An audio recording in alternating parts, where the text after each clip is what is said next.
All right, let's get this meeting started.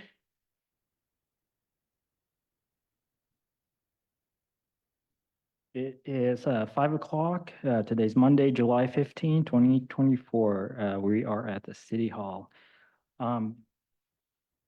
Looking at the agenda, is there's some, could we get a motion to adjust the agenda?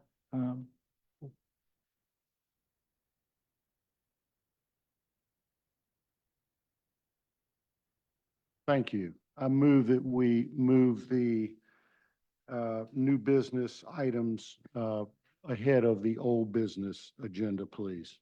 All right, is there a second? All in favor? Aye. Aye.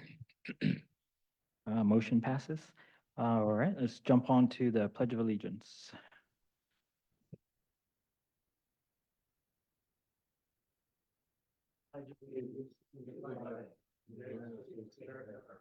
To the republic which stands, one nation, under God, indivisible, with liberty and justice for all.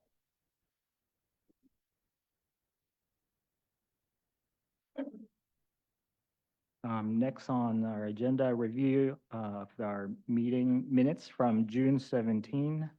Can I get a motion for that? Or has everybody had a chance to review the minutes? So moved. Is there a second? Second. All in favor? Aye. Aye. Is there any questions relating to military operations? Nope. All right, moving forward, let's jump on to the new business. New business A, annexation. The applicant, Merritt Patterson, is requesting, oh, I'm sorry, let me backtrack a little bit. I forgot to mention how this meeting is going to proceed. So on these applications, we will do a staff introduction of the application with their staff report. And then after that, we'll do the applicant's presentation. Please keep it around 10 to 15 minutes max. And then we'll jump on to public comments after that. Please come up to the podium and state your name and residence, and try to keep it maybe around 3 to 5 minutes max. And then we'll close the public comments, and then we'll jump on to board discussion and board decision. All right.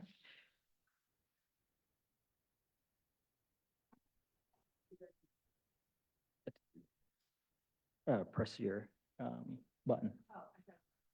Oh, I have a request regarding public comment. We are really striving hard to make sure our minutes are accurate. And one of the areas that is the biggest hurdle with that is getting the correct names and addresses of the public commentators during meetings.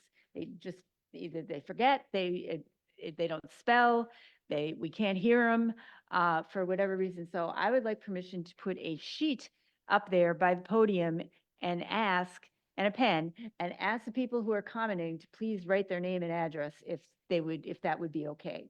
Yeah, that makes Okay. sense. Yeah. Ryan, can you come get the sheet for the public comment people? Thank you. We did, or I think we did, didn't we? Yeah, we had a motion to swap. Yeah. Yeah, in the minutes. Yeah. All right. Yeah, can we get a blank screen? This. There we go.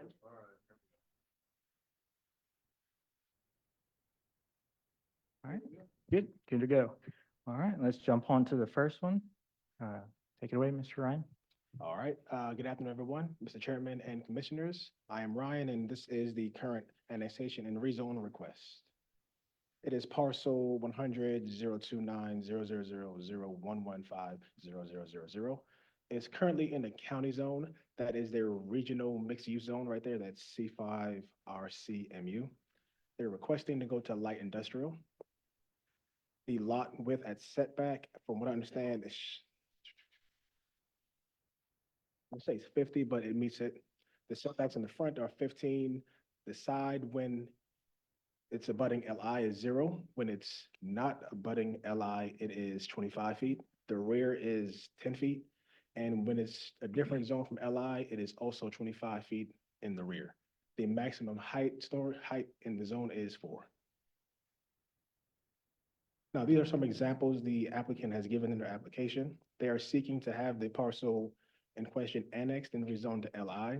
They have identified a need for more industrial space, and if approved, this parcel will function as an expansion of the industrial park. Here we have a look at the current city zoning. North of it is the industrial park. It is zoned LI. South of it, it is a forested parking lot. It is zoned RMX. East of it is T5 UC RMX. That's a car dealership. And west of it is still county zone with a mobile home park with the existing zoning of the parcel. Now, we don't really have a really good image digitally of the comprehensive plan, but this is the county's version. It is that red portion in the center, but it doesn't have a designation in the city's comprehensive plan. North of it, it is designated for industrial. East of it, designated for urban center. And west, south, and east of it is designated for regional commercial. With all these reasons, staff recommends forwarding a recommendation of approval for annexation and approval for rezoning to LI in the city. Any questions or comments? I have kind of a silly question. Yes, sir. Is the address of this place 23 Horton Drive or 23 Horton Road? I want to say it's Drive, but those are 2 streets that's in the area, so it's Drive.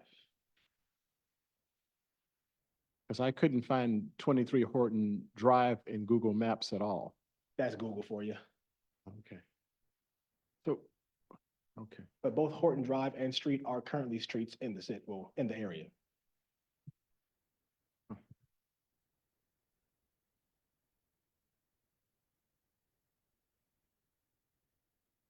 All right. Good. So let's jump on to the applicant's presentation. Does the applicant want to present their case?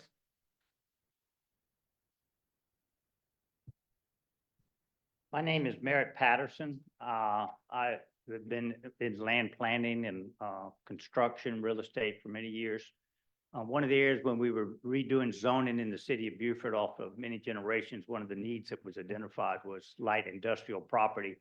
When we were doing the new urbanism planning, one of the main issues that new urban leaves out is where you're going to get your car fixed, where you're going to store things, where you're going to paint things, where is the plumber going to be, where you're putting all these public services that you have to have, but you don't necessarily want to see them. So instead of making an ugly back of house, I propose that we make this area a light industrial area with similar zoning what the Beaufort Industrial Commerce Park would be, but with architectural controls. And we put those somewhat in place. And the result is what you see existing now. As it turned out, the Beaufort County became very interested in it. They have their voter registration, the sheriff's drug lab, and they do the keep the dogs out there, the public records, the financing, accounting. Very nice buildings we did design build for the county in there. Brick, stucco front, they're not plain junk buildings. They have 4 and 12 roofs. Those same restrictions would apply to this. I've owned this land for many, many years, 15, 20 years. The Horton family used to live back there, and that's why it was named Horton Drive. And I think 911 changed it to Horton Street in it, so you see it different ways. The road is paved, it has water, no sewer on that backside. Everything in the industrial park I paid for, paved the roads, put in the water, public sewer. It has a central stormwater system, has high pressure gas, low pressure natural gas, and fiber optics. So it's a good seed area. I've met with the economic development developer, John. He has suggested certain sizes and unit mixes for people that have come to him for the Commerce Park but want to either own or own something smaller than what's going in the Commerce Park. So this is a midway between having a little storefront, nothing, where you've got a nice center where the value would stay there, but isn't competitive against the Commerce Park. So I've got a bunch of people interested in this. This is 3 acres added to 2 that I have adjacent to it. And I have a master plan to put another section, which is a total of 5 acres, which will have buildings almost identical in nature to what you see at the industrial park out there today.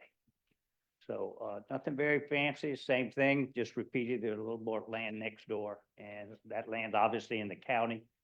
I want one entity. I can't have half the place in jurisdiction of the city and half in the county, because I'm combining roads, water, we'll be extending sewer and tied into the existing storm drain system with the engineered plans. So very straightforward, light commercial work. Everyone seems to like it. Beaufort County thought it was a good idea. The city doesn't seem to have any issues with it. Right now, you've got a 0 almost tax base. There's an old existing home that will be removed at some point once we have a master plan approved.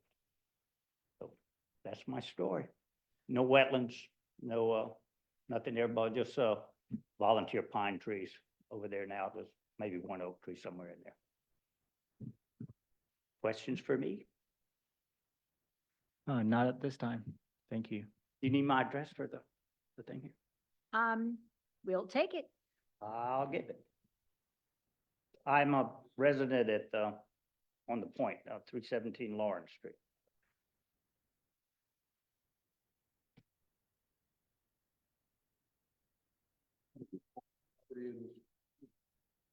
Still all the property in this industrial. Other than what I've sold as fee simple units, I own all the vacant land that's in there. I've over time sold pieces, some of my rent and still have ownership on. But All right, now, the other question I have written up here on your submittal for the rezoning application, you say, small to medium office warehouse similar to Beaufort Industrial Village, use as they now exist, to have 1 permit authority for entire business park. yes. What do you mean by that? I wanted the jurisdiction, if I didn't annex, I would have to go through the county process for 1/2 of this 5-acre development and the city's process for the remaining 2 acres that's already in the city. Sure. And that's, if you've ever tried to do that, I've just told you of an impossibility. You can't comply with both in a single development. It's impossible. And so you have to have 1 set of rules to develop it by. The majority of the property, I think it's 50 acres, is in the city jurisdiction. There's a little 3-acre leftover piece. This Well, part. do we know if the city is willing to annex? Yes, I met privately with them, and at the time, the city manager, Bill, and the city planner at the time, I met with the current city planner. They were encouraging me to do so, build the tax base, and best of my knowledge, they're free to contradict me, but yes, I was encouraged to, let's proceed with that. So with your building, you have a limit of 4 stories. Would you go as high as 4 stories? No, it's a 2-story max market. And the county economics said that's what we really want people to have because the footprint on the land is so expensive. He strongly encourages me to build a 2-story. So they've got the office and secondary uses upstairs and then any of the other uses down. They're doing it a lot in Bluffton, Hilton Head, several projects that are like that. Now, would this be a Butler building? Butler is a brand name. It would be a metal franchise frame I'm building. asking, It's yeah. not a pole building. It's not a stick built building. Right. It's a metal building. Morton building, of- Butler building? Right, all of See, that. One of those, Right. okay. And it's not a pole building. Butler's a brand name. It's kind of gone out, but it's a metal, class A structural building, engineered. Right. These aren't sheds. These are, if you drive in the So industrial it's a park. pre-engineered building. is what you're saying. Voter registration of the building, people are very common. We built that for the vote county. All those, we built about 70% of the buildings in And there. you're assured that the utilities on this, in this community or area can support this new building? Absolutely. Okay. It's, we have, elevation is elevation 33, second highest piece of land in the Oh, it's county. got 2 digits, huh? Yeah, 2 digits. You don't find that often. And in fact, it was a long ago, an old Civil War watchtower site where they were doing the signs from Broad River, but, long ago. And, it was farm before that. It was a very poor farm, by the way. has a very large, I've got letters from the Water and Sewer Authority, Dominion Energy, SNG, all the powers that, everything is, there has a high pressure gas main, don't much need that, but, plenty of utility, zone appropriate, All right, what it needs to be. you answered my questions. Thank you. Okay, thank you. You know, I don't know, I don't see it in the packet, but I don't know if you have, if it's on the computer. Is there an aerial photograph of this area? Yes, I Bring it submitted up. one both digitally and Brian will bring it up. Mhm. Right. There you go. Is that what you're looking for? Yeah. Yeah.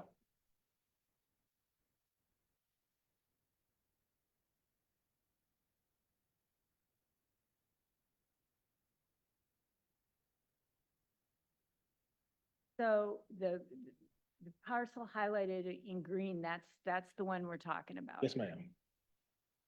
I developed all that sort of brown looking, it looks like the developed part. The LI to the north, Little yeah. strip on the left, there's an L shape to it, it makes a total of 5 acres. Got to say in the mic, yeah. If I may, let's see. I don't, honestly, they can't see it, but you gotta just talk about it verbally. Oh, right here. They They can't see. can't the see mouse. that? No, they cannot see the mouse. We gotta talk about it. I own 2 acres that goes, see the cul-de-sac at the upper right-hand picture of that? Yes. thing? I own from there all the way into the green area. It looks like 2 parcels because we've already pre-sold, hadn't closed, aside from Mr. Pizzo for the elevator building. He'll be coming for you for his part. And then I'm taking the rest of, the total land, it would be 5 acres when I combine this 3 acres with the existing 2 acres. So you want to combine this green highlighted section with The what? 2-acre piece, yeah, With that, with the area above that on this picture? that's toward correct. Industrial Village Road?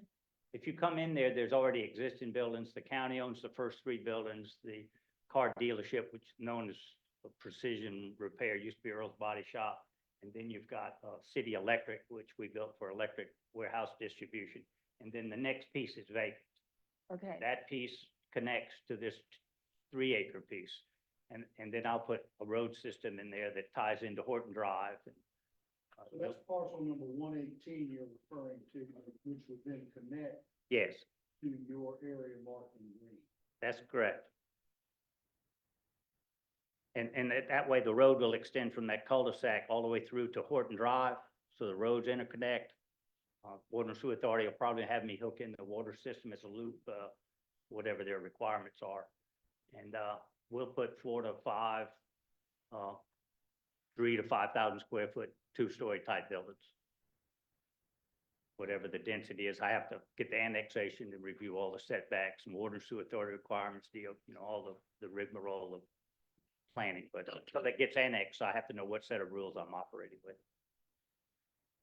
and what about that other little piece that's, I mean, is that supposed to be a separate, when you look at the cul-de-sac? Right. At That is a proposed, I don't know how that line got there. Oh, because- We just recorded Split. a subdivision. It's split. Steve Pizzo, who owns the elevator company, came to me, and that's what started this process. He wanted to buy just a piece. He only wanted 0.6 acres. Okay, we've so carved that's that the off. little piece that Right. attaches to the I cul-de-sac. still currently own that property. He has not closed on that. It's just been subdivided so that he can begin his financing and plan and submit his plans, et cetera. But that's the nexus. He would be, remember I was telling you about 4 or 5 parcels. He's the first parcel that's under contract to be sold. Okay, And he has a 2-story kind of a barn. It's made out of metal building and he's gonna build that himself or contract it with somebody. I've sold my construction company, so it wouldn't be me building it likely, but so the access to this property, you come through the cul-de-sac, which is paved and et cetera, and then Horton Drive is paved. That little blue circle, Horton Drive is a paved road with public water, and I've already got a water tap on it because of the existing house. And, we have a unified stormwater drain system, takes care of the whole industrial park. And, this stormwater system, that will tie into that system. I see that this is limited because of the size, but does Horton Drive attach to any main road? Yes, it ties out there to the back road to Walmart, main road. Okay, okay. major highway. It goes way into the back, but it's a straight shot. There's a fire hydrant right on the corner of this property already. And it ties up. Horton Drive there's an abandoned trailer park, kind of near the tire store, this there Goodyear Tire Store. Mhm. If you look back, as you're going down the road, this is a paved road, state-owned, maintained road.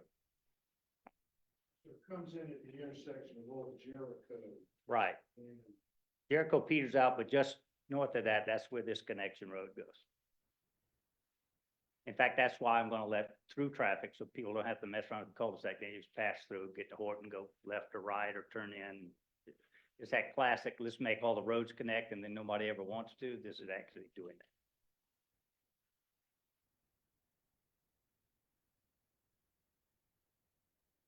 We're getting out of sight of the issues of annexation, but that's the plan. All right, any other question? Otherwise, let's jump on to public comments. All right, we'll open it up to public comments. Please come up to podium, state your name and address, and also write it down, please. And keep it around 3 to 5 minutes, please. Thanks. Hello, my name is Celeste Walls. I live at 46 Horton Road. I do have a problem with what's going on because I have children that live on that road and it's already congested with the plant people, the plant building thing. And it's like, it's making it hard for my kids to be able to play outside. And I'm sorry, I'm kind of upset because I don't like that. But, it makes it hard for my kids to actually have fun outside. It's like you're taking away their youth. They can't go outside because they're scared of the traffic. We can't go down the road and walk because of traffic, because of the big trucks. Why can't we think of the neighborhood back there? It's a lot of traffic going on. We got to think about the safety of the kids, the older people. It's not fair. It's not fair for us. It really makes me upset because it's a residential area. Nothing but houses are back there. That's people's history. That's people's homes. That's where they live. Now we got to worry about commercial property. Now we got to worry about, now we got to worry about pretty much traffic and a whole bunch of people. That's not fair for us. And due to all the Wait, traffic wait, that wait, just started. wait.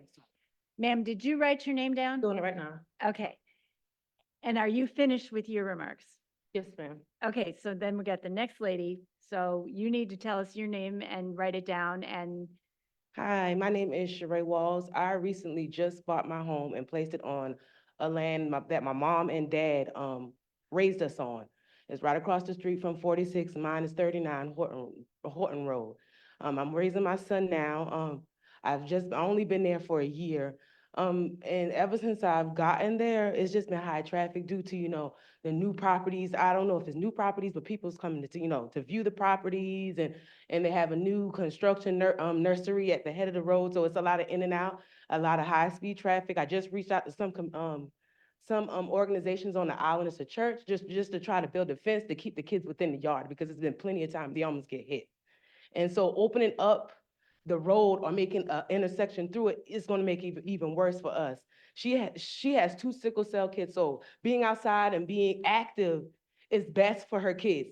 They go in and out the hospital all the time. So when we're home, we're home. We want to play in the yard with the kids. We want to have fun with the kids, but we can't do that because it's not even safe anymore.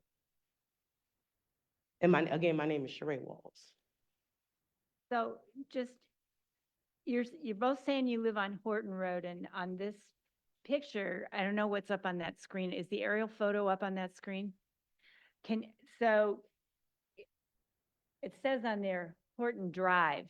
It's are you- road. It's Horton, 39 Horton Road. Is it the same thing that's marked as Horton Drive on this thing? This is, I think, what Mr. Hallman was talking about. Same thing. Yes, ma'am. Okay, so just want to make sure we're talking about the same road. Yes, ma'am. And yes, then that's all we have to say for right now. Thank you. All right, thank you. Any other public comments? Is there any public comments virtual? No virtual comments, sir. All right. We'll open up to board discussion. Mr. Chair, just a few comments here is that, first of all, we're just looking at two things today, a recommendation to the city council on the annexation and I think the order of that is, do we usually vote on the annexation first and then the rezoning? And then the rezoning, anything that would come forward on this, and correct me if I'm wrong, would have to have a site plan approval. So since we're now the design review authority for the city, the ultimate development plan would come before us. And that's correct? This will require a development plan for any development to occur before any building permit can be obtained. Correct, but since it's zoned LI, it does not need to come before the commission. I thought If we, it would be zoned LI. pardon? If it would be zoned LI, it doesn't really have standards and doesn't go to the commission. So, well, then let me understand that then. So there is a zoning category where site plan authority does not rest with this commission? From what I understand, yes, and that zone is LI.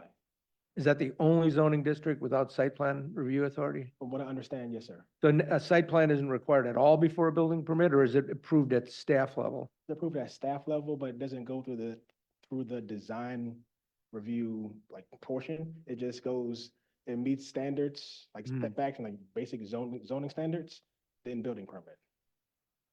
Well, here's where, here's where I have a problem then, and you tell me how we deal with this, okay? First of all, given what these people said, I don't think there should be any access to an industrial park off of that road. It should be off of the roads that are extended through the existing park, which is, I think, what the testimony was. Is that correct? Is that what the testimony was, that anticipated that there would be roads developed, extended to this property from the existing park? That's what I understood, but the applicant can clarify if he would so choose to. So, but if we had design review authority, we can put conditions on our design approvals, such as no public access off of whatever that road is, Horton Drive, is that what it is? Yeah, Horton Drive.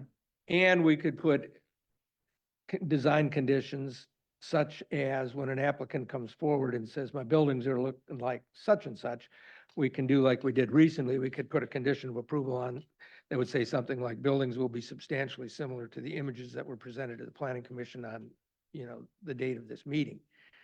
But, and this is where my question and my comments kind of turned into a question now, is if we don't have any design authority, how do we mitigate the issues that we might see as a result of A, the public testimony, and B, to assure that the applicant actually does develop the project as he testified tonight? As it currently stands, and Yeah. not to be tongue in cheek, but staff would try to negotiate. That doesn't really work for me. Let me ask you this. What about conditioning our zoning approval? Since it is a rezone, it's a yes or no, but you can put recommendations in your recommendation. Like, we recommend such and such be the development standard, but you can't enforce it because it's a yes or no button. Well, we can't, but we could recommend to that, because ultimately the rezoning decision is made by this city council. But let me ask this question then. If we made a recommendation with our rezoning, if we decided to do that, that conditions be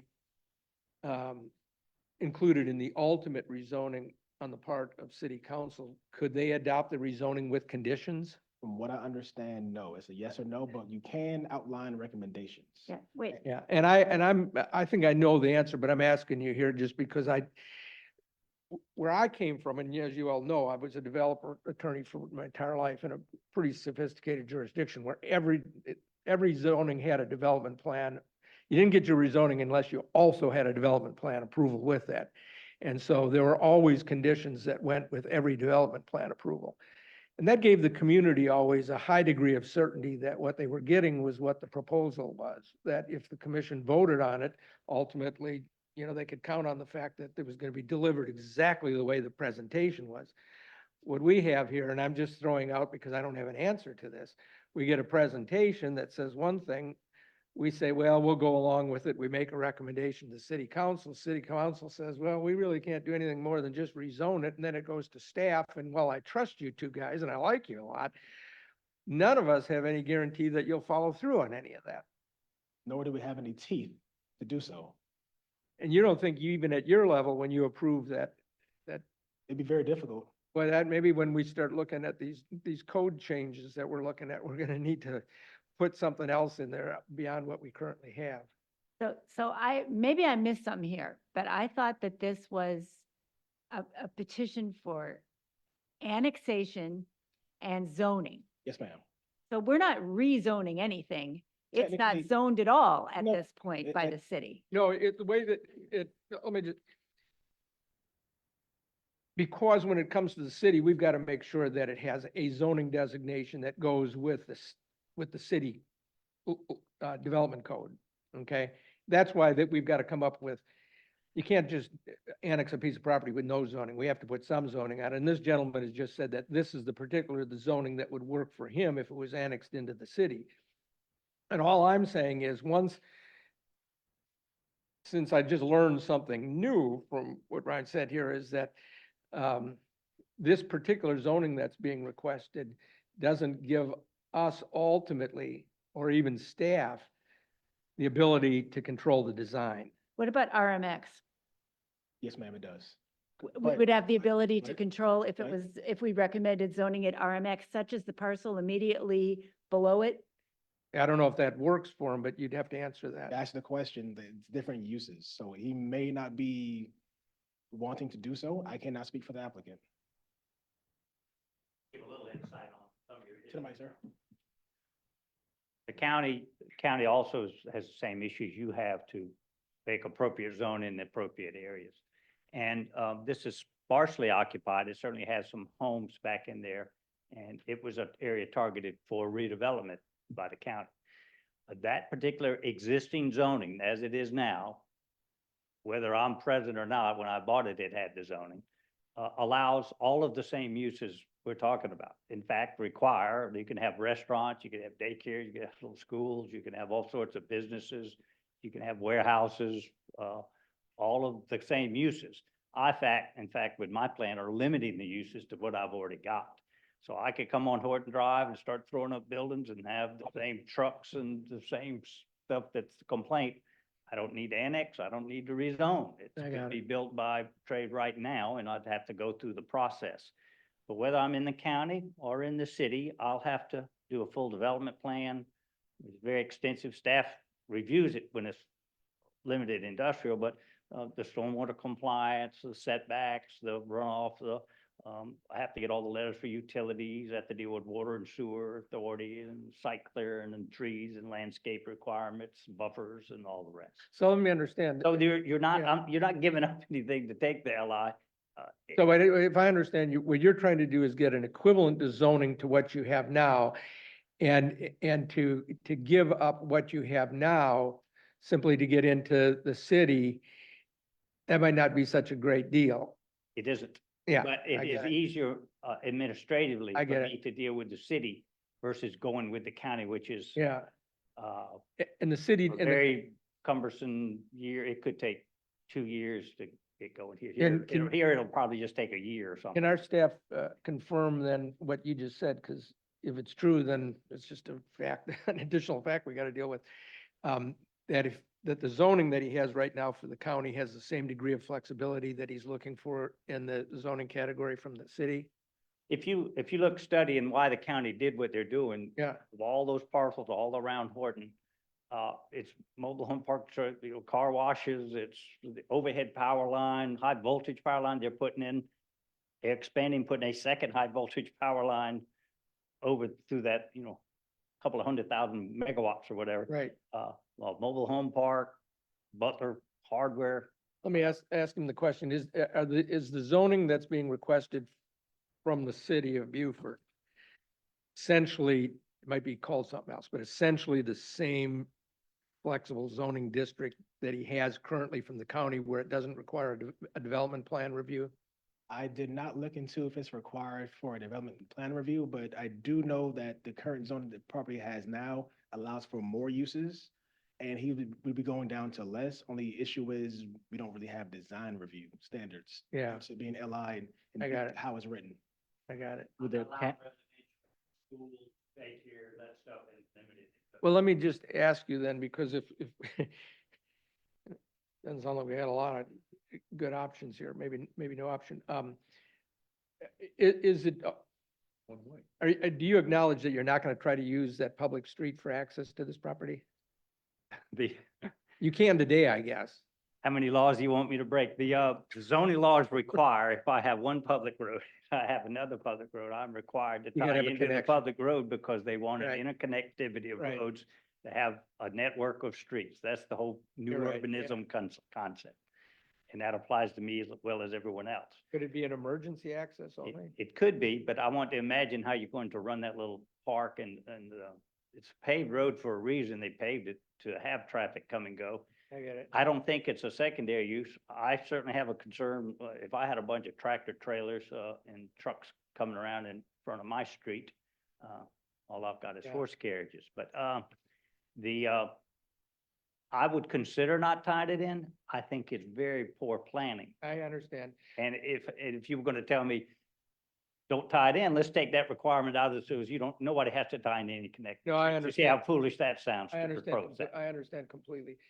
But right now, just from their standpoint, and we'll Right. continue the discussion, but from the neighbor's standpoint, because it's an unoccupied piece of property today, Well, it has a home on it, has a driveway, but. yeah, but it's not, it doesn't have industrial traffic on it. That's correct, it And- does And not. they fear that. And there will be probably, wouldn't fool you, I think there'll be more traffic if I put a road through there, sure. Oh, boy, okay. Unless, I mean, keep in mind, the whole purpose for this planning, there's only three places, the whole place has light industrial. One's Depot Road, and it's limited with artistic overlay. I get it. One is the Commerce Park that all but failed, and the city had to buy it to I get it. bring it back, with the expense of millions, and me. I get it. And so now if you want to say, well, I don't like what he's doing, let's start putting restrictions on it. Are you really heading from a planning standpoint in the right direction? We decided when planning, let's pick one area where we're gonna have this stuff. Let's allow that to occur. Let's encourage that because it's good for the tax base, jobs. It's back in the back, you got architectural controls. It's not a big ugly thing. And But that's where you were encouraged to it. So if you come before a meeting and people don't like it and you say, well, let's start stopping this, let's stop that, let's not do it here. You're defeating the whole years and years worth of planning. And that's just by professionals, Andrew Swanee and the Well, big planners. Let's have an industrial area somewhere within the I city. get area. that. But they're private industrial control, private design controls. Well, Isn't that right? Yeah. both of them were private originally. All of them were private.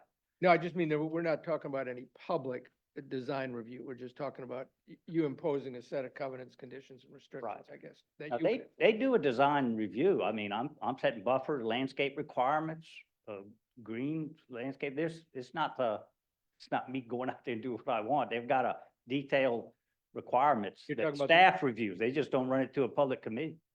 You're talking about the covenants that are in place on the business park. The restrictions that go with, LI has their own design standards in that thing, and then I have an overlay, that's, if you would, an architectural control overlay on the buildings.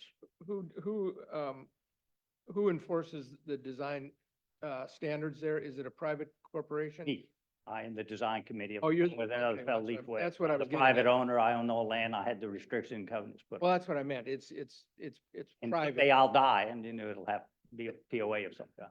It's a private. Yes, that's correct. Okay, you answered all my questions. Thank you. So if this was to stay with the county, does the county do a public design review? That's what he didn't know. Doesn't know. They didn't know, yeah. I don't know either, I believe they would. That's why it would take about 2 years to get a permit. Which I kind of don't want to take that away from the neighborhood. It's kind of where I am We anyway. can't protect the neighborhood. I would say that, having been through that Commerce Park, and again today, as I rode around it to look at the architecture and the planning, it's very high quality. It's very well done. And so, under the belief that staff would require the appropriate setbacks and buffers and landscaping and so on and so forth. And if the applicant were to commit to a fundamental design consistent with what he's already constructed in the rest of the park, I would be satisfied with it. My only point was, and I get that, is that we don't have, I think what you all said is you only have, the only things that you can impose through your review when it goes through whatever level of review you have in order to issue a building permit is the only things that you can enforce or what are already, the standards that are already in the code. And we don't have architectural design standards in our code for this, for the buildings on this this I had to property. yield, but one thing, those restrictions, covenants are recorded and go with the land. Oh, I know that. And so they're deeded, so they don't just go away when I go away. No, but I'm trying to get at what the public, the public authority is, not the private authority over it. Well, the building design standards are still in play. It's just done not in a public hearing, not even through the design review process. It's more like, does it meet the ordinance? Yes or no? Even at staff level. But do they go to the level of the architectural design of these buildings? Of these the buildings he's showing or the buildings in the current industrial park? The buildings in the current industrial park, I mean, do we, in this zoning district, do you have do you as staff have the authority to enforce the kind of standards that this gentleman has said that he intends to? If it is an overlay, I would say no, because it doesn't apply to the property itself, but the building design standards in chapter 4, yes. I'm gonna have to look at chapter 4. I'm gonna have to look at those, I guess. Yeah, I'm not really so much worried about the design of the building more than the access to it. When the neighbors are talking about, you know, safety with their kids playing in the streets, you know, how is the access to the industrial part? How does that work, basically, you know? I mean, how is it going to, how can it be, or how is it? How, I guess, how is it, which if we're not gonna review it, then we don't know. And, you know, it'll be up to the staff on how is it. But if the county is reviewing it and there's a public discussion about it, then that would kind of give the public another chance to, you know, give their insight on whatever the site plan is. Oh, So that's my main concern.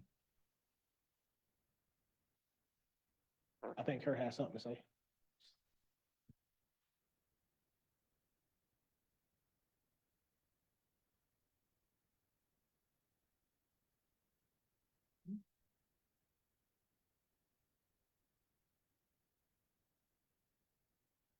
And a bit more on the building standards, building walls may not be visible from public right of way, if that's any condolences. Say that again? The building cannot be visible from the right of way. So basically it needs to be screened. It's possible with a fence or with planting material. But we're not concerned about the design of the building. I mean, these are plain vanilla, light industrial facilities. They're square boxes. Yes, sir. What we're concerned with is the protection of the public, which these folks laid out before us, the traffic flow.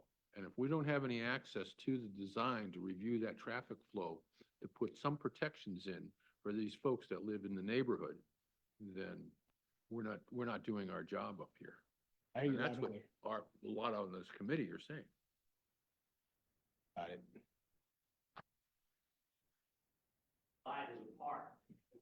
Do you mind saying that? Say it to the mic so the minutes can hear it. Right, I'm always open anytime people want to restrict that use, it's allowed, that if they want it to be a park, give a safer place to move, y'all could recommend it be park. We can attempt to, have the county, city use their vast resources, make possibly a park out of the thing. I tried to do that at Ladies Island, the high school, was not successful. On a shopping center, they wanted to put a road through.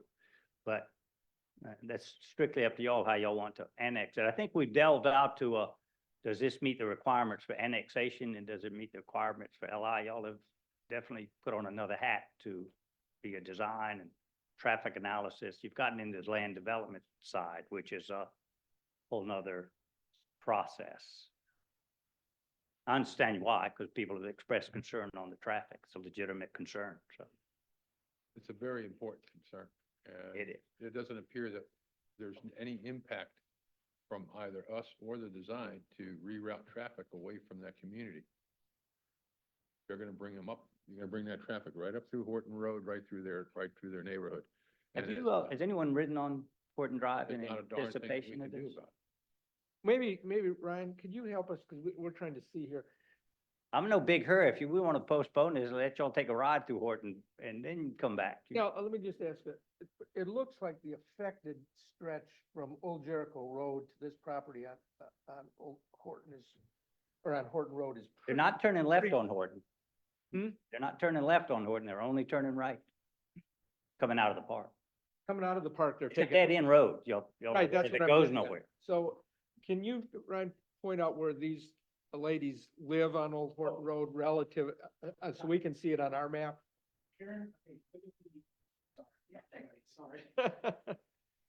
We need a laser. Yes, we do. Yeah, we do. Okay, so look at the highlighted green parcel. Right. Now you see the adjacent south parcel that's orange, zoned RMX. Yeah. They live in the parcel south of that, from what I understand. South of that. Yes, 39 Horton Road, Beaufort, South Carolina. Okay, so that's south, that's in the opposite direction of where traffic from this park is gonna be coming in. and out. Right. Traffic's gonna be Likely. coming in and out of that one little small section above and to the west of their residences, and then connecting straight out Horton, straight out to Old Jericho.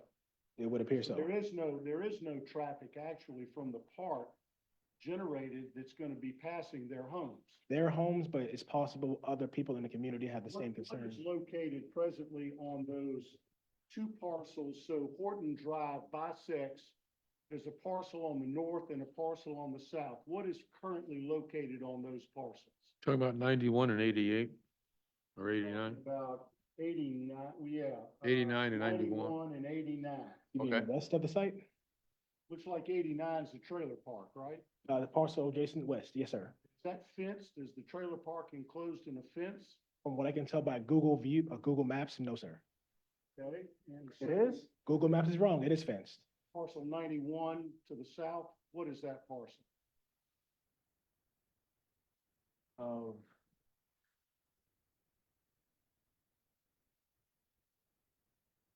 Thank you. It looks like it's the R and M nursery, but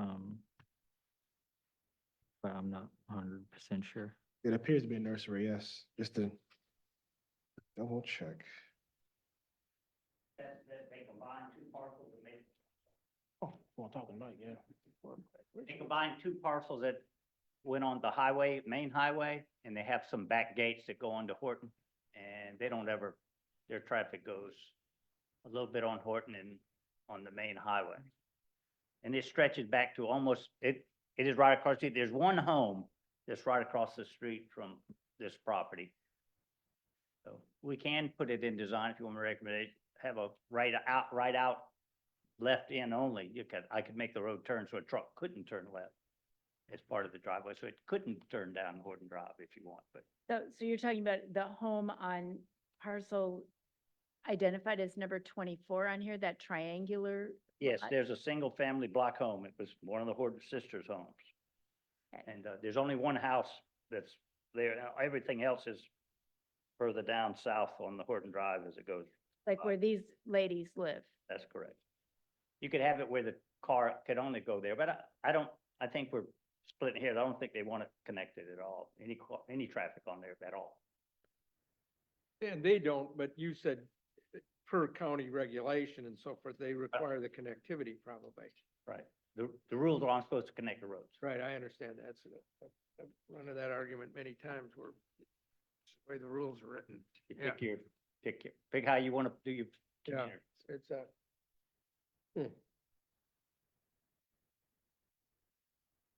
and it's already zoned industrial. And what's highlighted in blue inside this green Oh, square? that is the address point, but I didn't think that was sufficient to denote the property lines of said site. It's just Okay, the so address. that's just an artificial address point. blue dot. Okay.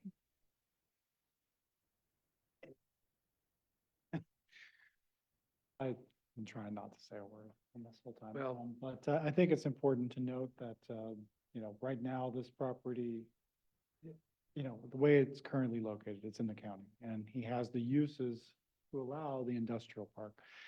And the way it's laid out, if he doesn't connect to the property to the north, all of the traffic will be off of Horton Drive. And he has every right to have all the traffic through Horton Drive. What he's proposing is to combine the two lots. Unfortunately, the county's already entitled him for an industrial. Right. So you're creating a better traffic pattern. I mean, I think the question is how much traffic will go on that street, right?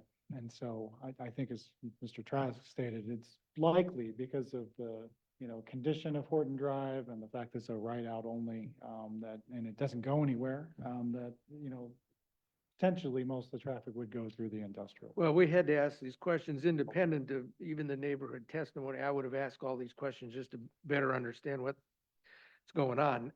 I've got a much fuller understanding having Sure. asked I these think- questions and haven't gotten these answers, and I understand the kind of dilemma that we have here, so. The challenge is if he continues to develop in the Right. county, there's a good chance, and if he sells it today. I get it. that The only access point would be Horton Drive, right? And that, I think, would be far worse to the residents than, the connectivity that he's proposing, That's right? And obvious. so, I just wanted to mention that.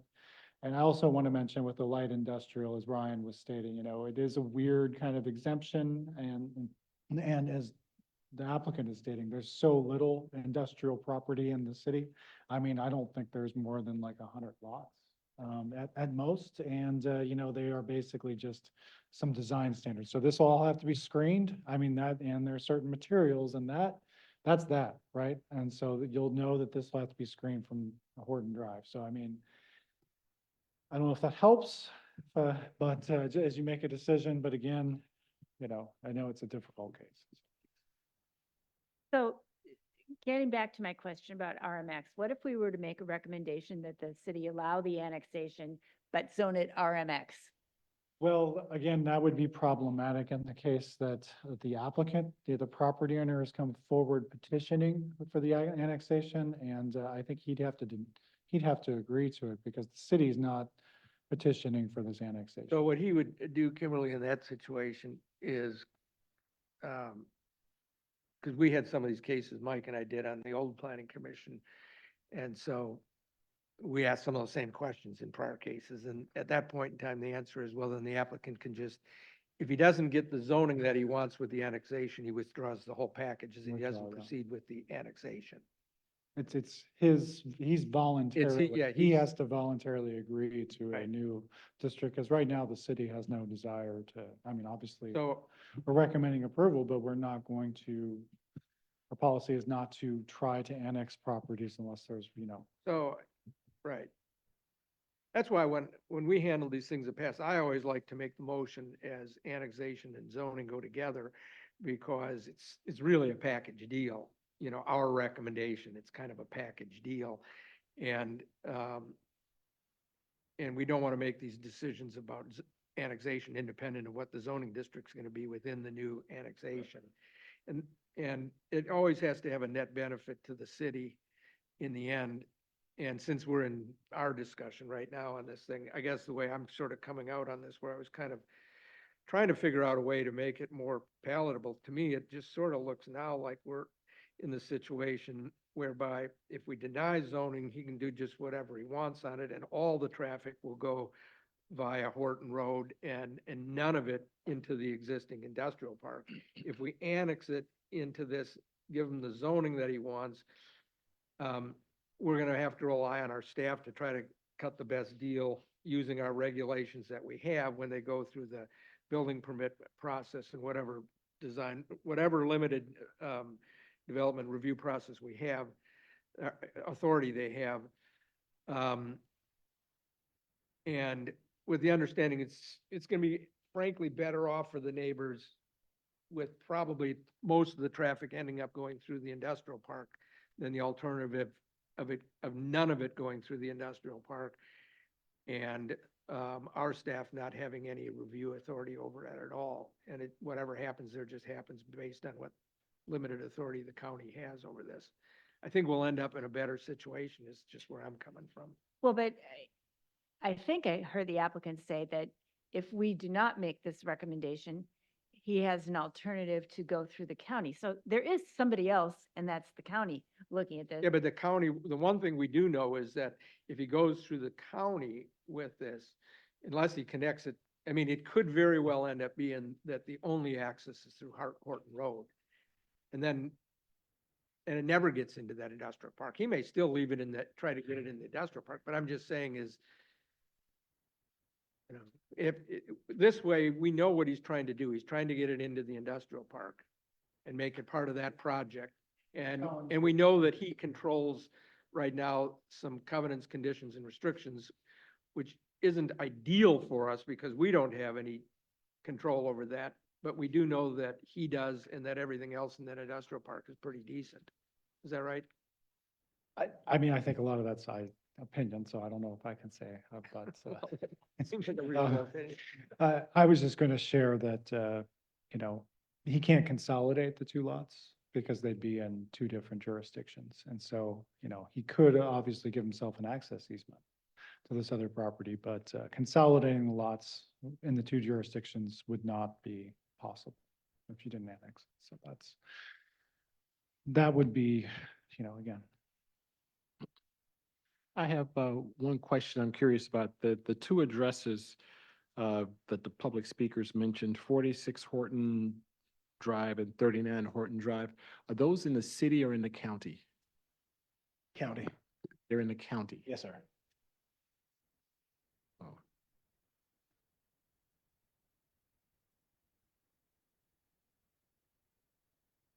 I mean, I personally kind of want to see the county requirements, like a detailed county requirements before I could make a, you know, educated decision. So I mean, that would mean tabling it, or if anybody wants to make a motion on one way or another, we'll also What would the take tabling motion do? get more information about the county requirements. Oh, on their review authority? Yeah.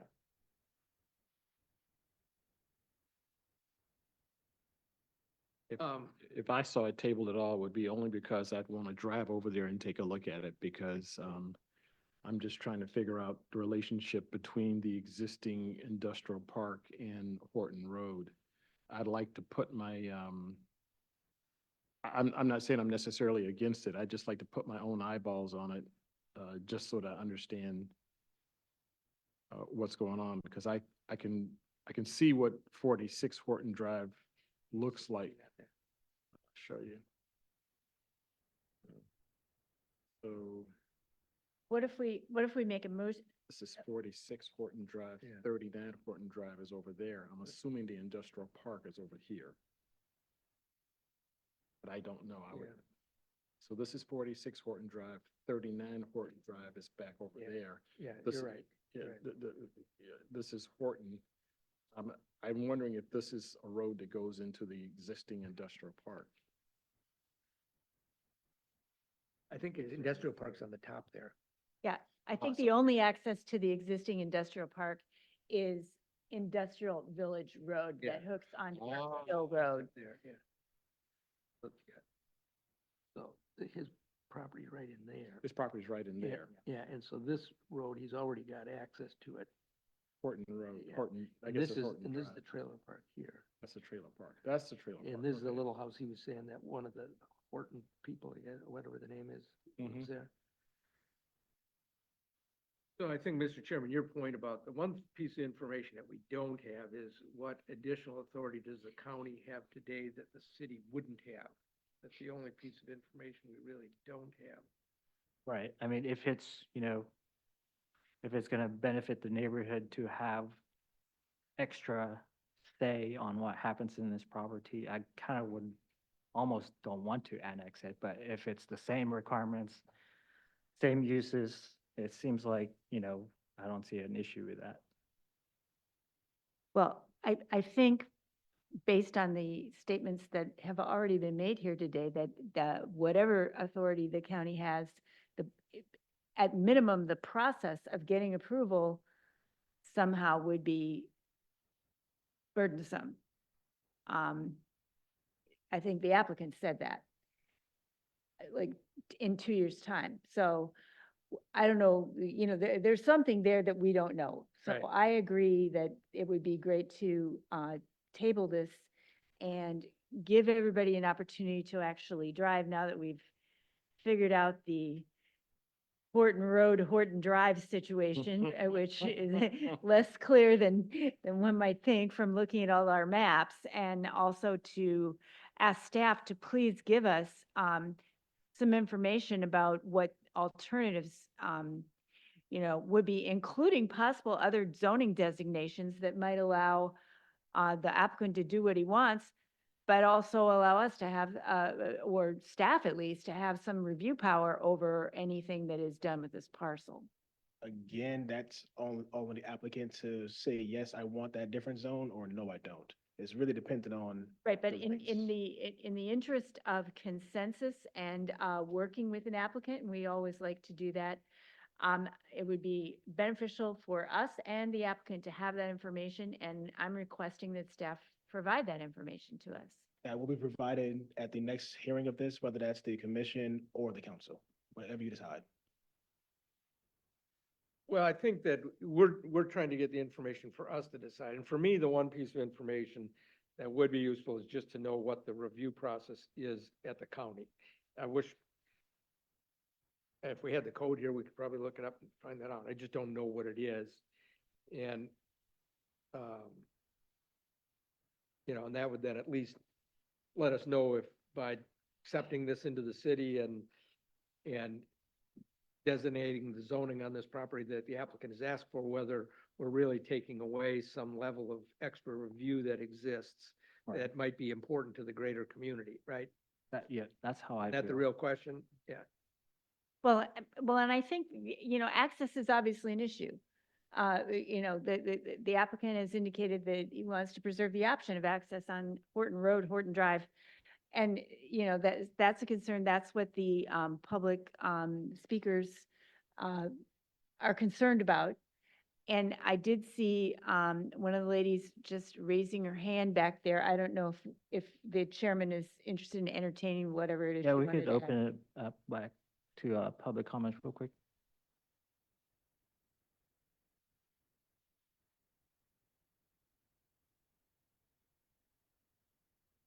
My name is Sandra Malonson.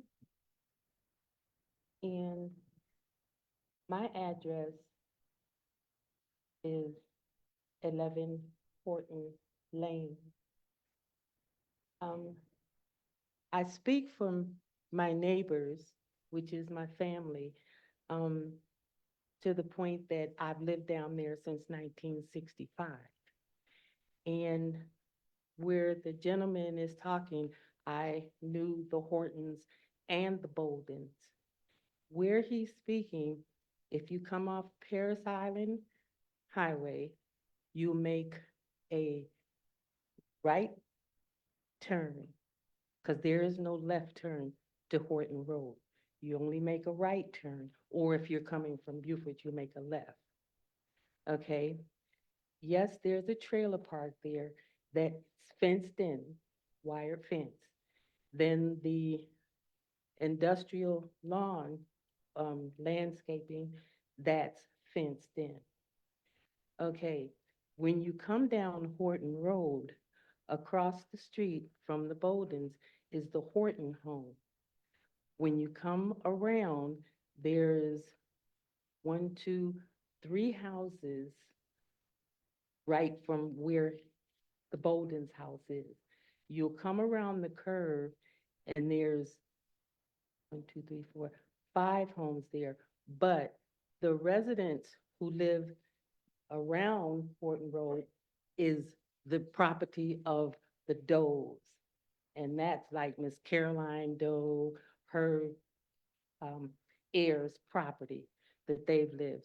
Now, Horton Road is a one-way in and a one-way out. Everyone who's lived back there for years has only had the one-way in, the one-way out, because the majority of it is privately owned property. Everyone's back there. So is the private. one way in and the one way out you're talking about is from Old Jericho Road, No, from Horton Road. Horton Road. Horton Road to Paris It- Island. Paris Come- Island, If you okay. come off Paris Island and come down Horton Road, the way you come in is the way you have to leave. Doesn't go all the way through. No, it does Okay. not. And this is the residential area where we've lived, grew up, our children and everyone has lived there and have never had businesses in the area because, you know, we've always been residents back there. That's just, something. Thank you. Thank you. Thank you. So I think the applicant indicated that he wouldn't mind deferring to the next meeting to give an opportunity for everyone to ride out and take a look. I'm going to vote in favor of the rezoning. I believe that the traffic is not going to impact the homes because they're not going to turn left and go down into the residential area. They're going to go right out to Old Jericho and Paris Island Gateway. And they're going to go through the adjoining trailer park to the north and the landscape business to the south. So that's my opinion on it. And I'll make a motion to defer judgment on this issue until our committee has had an opportunity to go out and study the area closely. All right, Second. all in favor? Wait, Oh. I would like to ask Mr. Trask if he would, we asked for specific information from staff. Would you add that to the motion? I will amend the motion to request that staff provide the county process information that we want to see. All right, is there a second?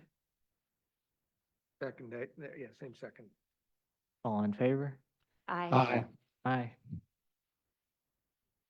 Motion passes.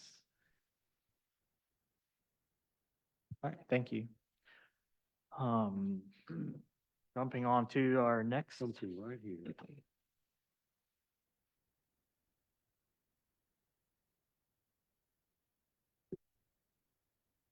Road.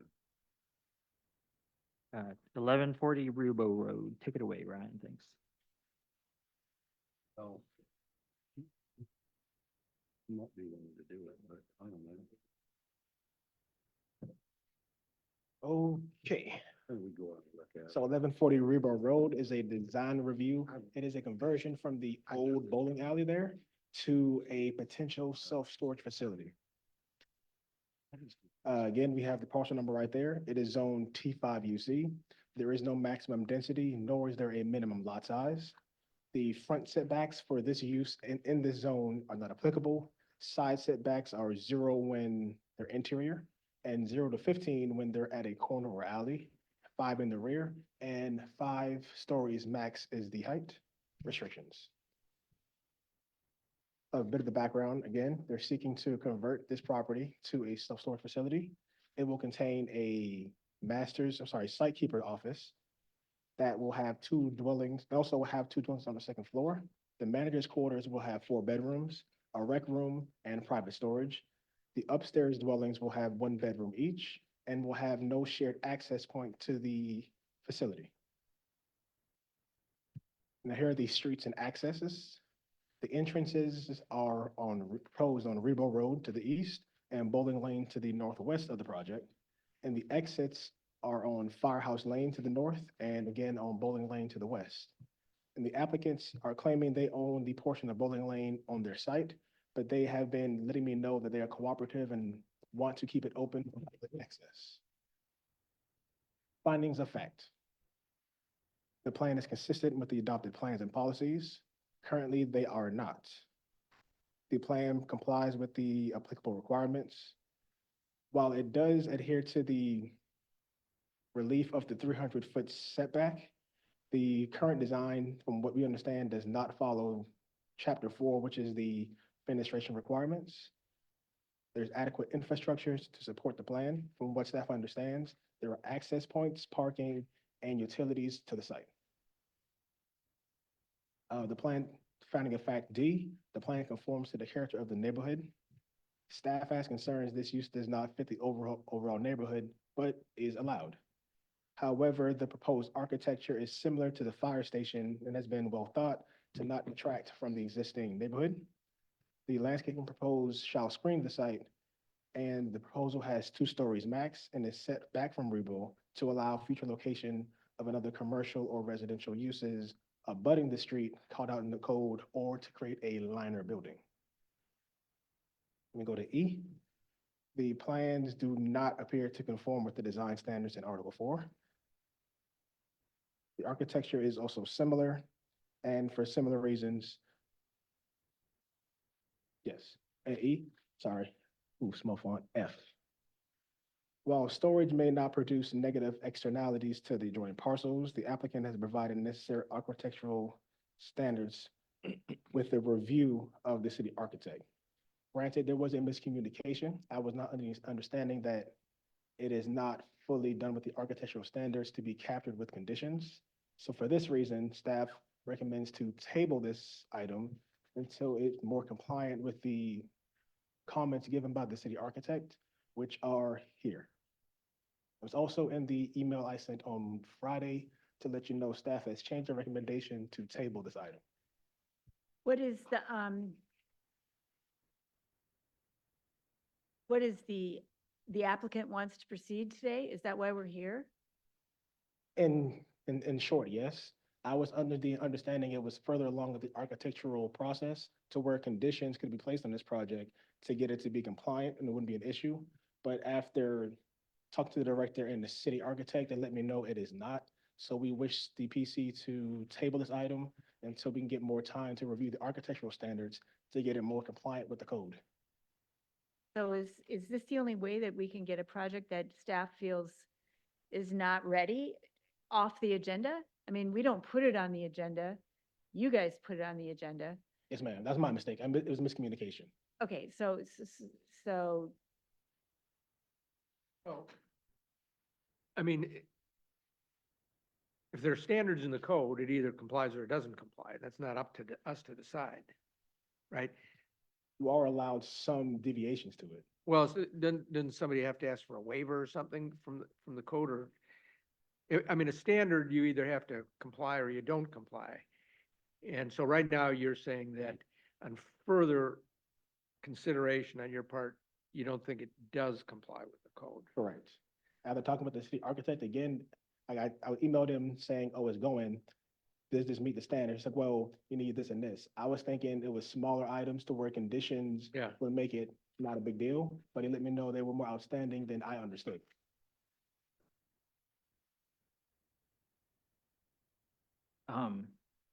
But we also have the ability to, I'm just asking the question, to approve it on condition that it fully comply with the design standards in the code. Yes, sir.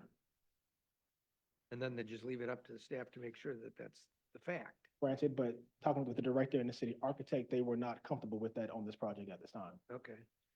Isn't a conversion to the storage facility use already underway? As far as being built? Yeah. From what I honestly, I'm not aware. I know they've done some site work, has been planting grass and clearing it out, but as far as changing the building, I'm not aware of. There's been a lot of work. I drive down that building I drive right by that building most Saturday mornings on my way to the farmer's market down in Port Royal. And they've been working on that sucker for a long time. Well, the applicants are here to answer the questions or concerns you have about that. Well, I'm not, it's not a concern. I'm just Yeah. curious. It's more curiosity. They've been, so is this a change that they want midstream? Is for a project that's already been underway? Because there's been construction, some kind of work going on at that particular site for better part of a year, quite some time. You're correct, Clinton. I'm not fully aware, so I can't really give a good answer. I apologize. He's here, I guess. We can ask the applicant. Before you go, Ryan, I also want to ask, before we give it to the applicant to, let him present the project, have you guys had a chance to look at the large footprint building requirement? Yes, sir, I have, and I see what you're thinking about that, but it's possible it could be defined as a mixed-use building. So that's also another thing, but if it was to be defined as a large footprint building, the standard says or integrated into the streetscape, so we have to also define that, because that's a codified option if you go with the large footprint design standard. So it's large footprint building or what was the other? Live mixed use, Where is that? I want to say, Okay, I see it. Yeah. 4.5.8. yes, sir, most likely. It's possible it could be in both, so wasn't really sure which one the PC would want to put it in. Is that, if we do table, is that something that you could, Definitely, yeah. yeah. But also, again, we would definitely need to define integrated into streetscape. That's much more of an architectural definition from what I understand. We probably need to talk to a city architect. And if anybody has any knowledge about that subject, they can definitely weigh in.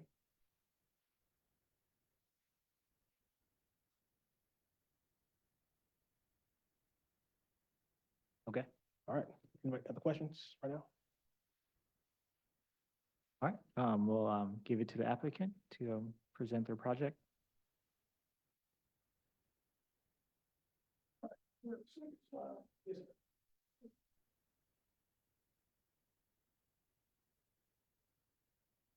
Sir, we can't hear the talk that's going on in the audience. We're just waiting on the slide to get up.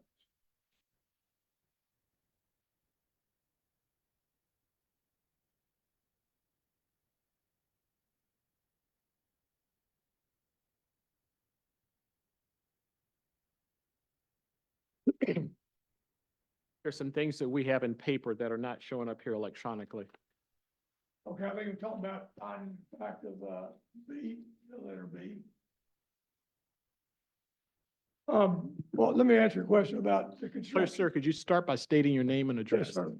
My name is Doc Burris, Burris.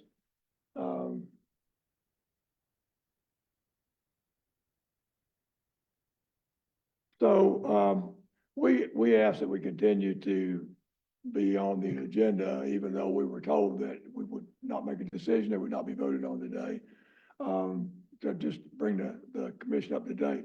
First, let me answer your question about the construction. We in fact do have an asbestos, permit. We have a demolition permit.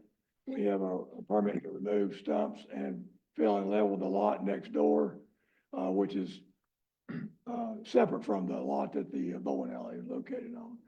And these are still in process, so the parts of the roofs have been removed.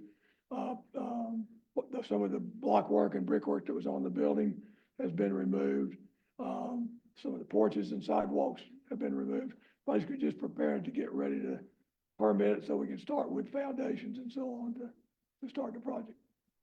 When you say start the foundations for what now? For this plan that we're asking, we are not starting the foundations. We're not putting in foundations or building the building.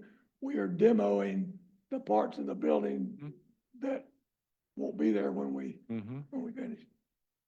And we're clearing the lots and the landscaping and so on, as far as the exterior, and that's all permitted. So is that lot that's being cleared next to the old bowling alley, is that part of this request?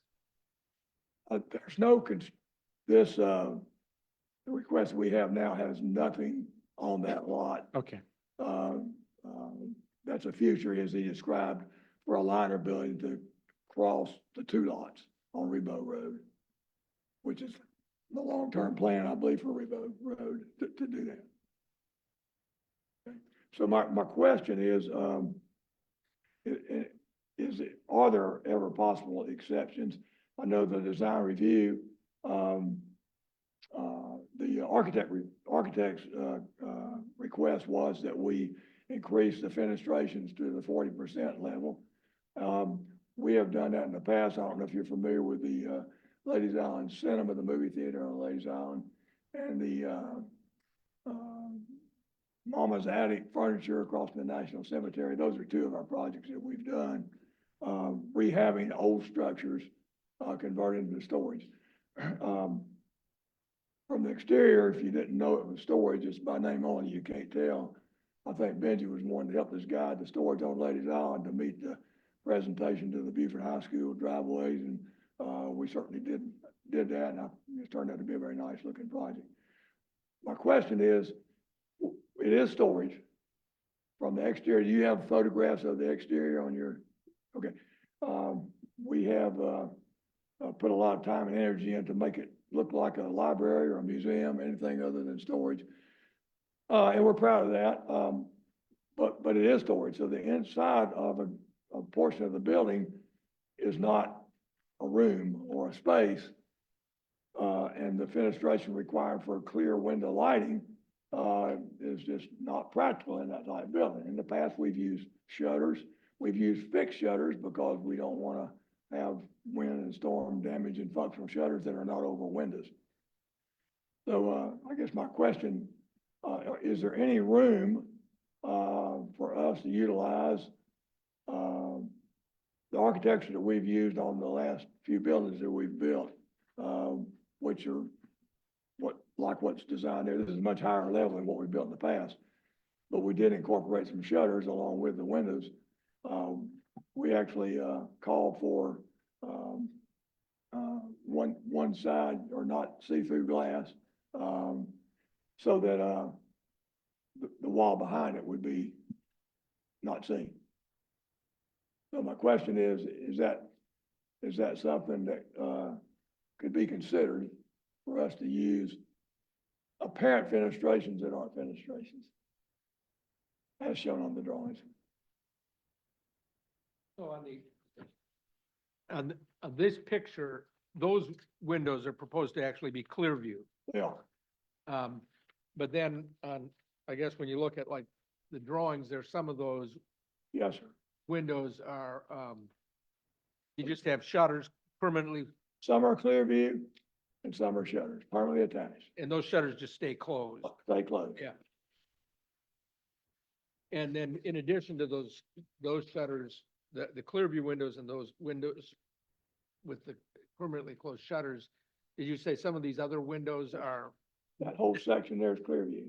those are Well, you know, it's spandrel. spandrel, Yes, sir. spandrel glass? And is that what the code says you can't do spandrel glass? I'm not sure if that's what the code says, you guys.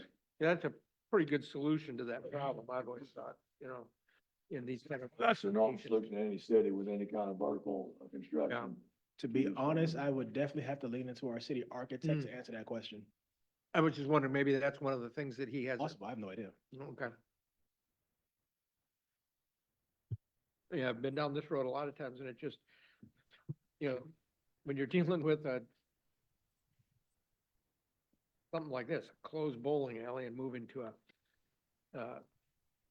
almost looks like a motel, you do have these issues with this clear view glass, which is, looking through into a bunch of somebody's storage stuff isn't necessarily a really great view. So spandrel glass is something that, maybe staff can look into for us if this is going to be something that comes back, if that's the issue. Or possibly a combination of some shutters and some spandrel and some clear view. Yeah, yeah. So, I mean, the fenestration idea is impressed. It's just whether it's exactly done the way that the code says, I guess, is the question. But we don't really know what the city architect's problem is, do we? Mr. Chairman, Yes. this is Jeremy Tate. Oh, Benji, this is Jeremy. This is the city architect. We can't see you, Jeremy, I so know I'm not in the room. I'm I in didn't know Charleston. you were even here. can you put Jeremy's face on our His face is not showing. It's just our zooming out. screen? Here, I'll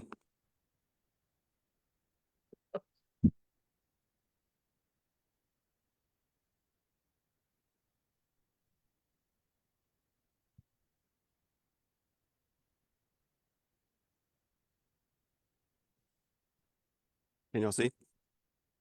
To be honest, I'm not sure how to get that visible on Working our on it. screen. I see you. Yeah, we Yes, Small there you thumbnail are. to do it. Thank you. Thought So I was the- hearing God's voice for a second. Yeah, no. So this is the for those of you that were on the prior DRB, you know that this has been one of those code challenges throughout a number of projects like this scope of work. Convenience stores as well have fallen into this, and it gets into 4.6.3 C.1, and I'm just going to read it. It just says transparency specific to zones T4 and T5. Any commercial or mixed-use building elevation facing a street, and in this case, we'd have two streets. We'd have the Firehouse Lane and Rebo Road. So facing a street, waterway, or public space shall include a minimum of 40% of transparent fenestration, windows and doors on the ground floor and 20% on upper floors. It's the fact that it's specifically talking about transparent fenestration. Now, I know that prior boards have discussed this and have allowed, sometimes it's made the applicant keep it transparent, but then what happens behind that glass might be some other interior item, such as a false wall or shutters or curtains. Sometimes they've been allowed to do a film or a spandrel glass. And the applicant has also described his other project on Ladies Island, at which point the fixed shutters were allowed for that one. That one's a little different though, because it's so far back from its street, right? If you remember the one on Ladies Island, it sits really far back from the street. So in this case, that's a question that certainly you as a board should weigh in on. What does it mean, transparent fenestration? So Jeremy, in my recollection of this site is that this is pretty far back from the street. And I believe there was mention that there was even contemplated to be a liner building along Rebo Road in the future, so it would be obscured by that building. So, have a comment on that? Yeah, so because the liner building hasn't been proposed at this point, and in fact, I believe as Ryan had mentioned in the 3.8.2 section, the applicant is choosing to use in order to be able to because they're not more than 300 feet from because it gets into their use. They're having to kind of treat this in a way as its own liner building right now with a 2-story element to even comply with 3.8.2. And I'm not looking at that right now. I might have that a little off.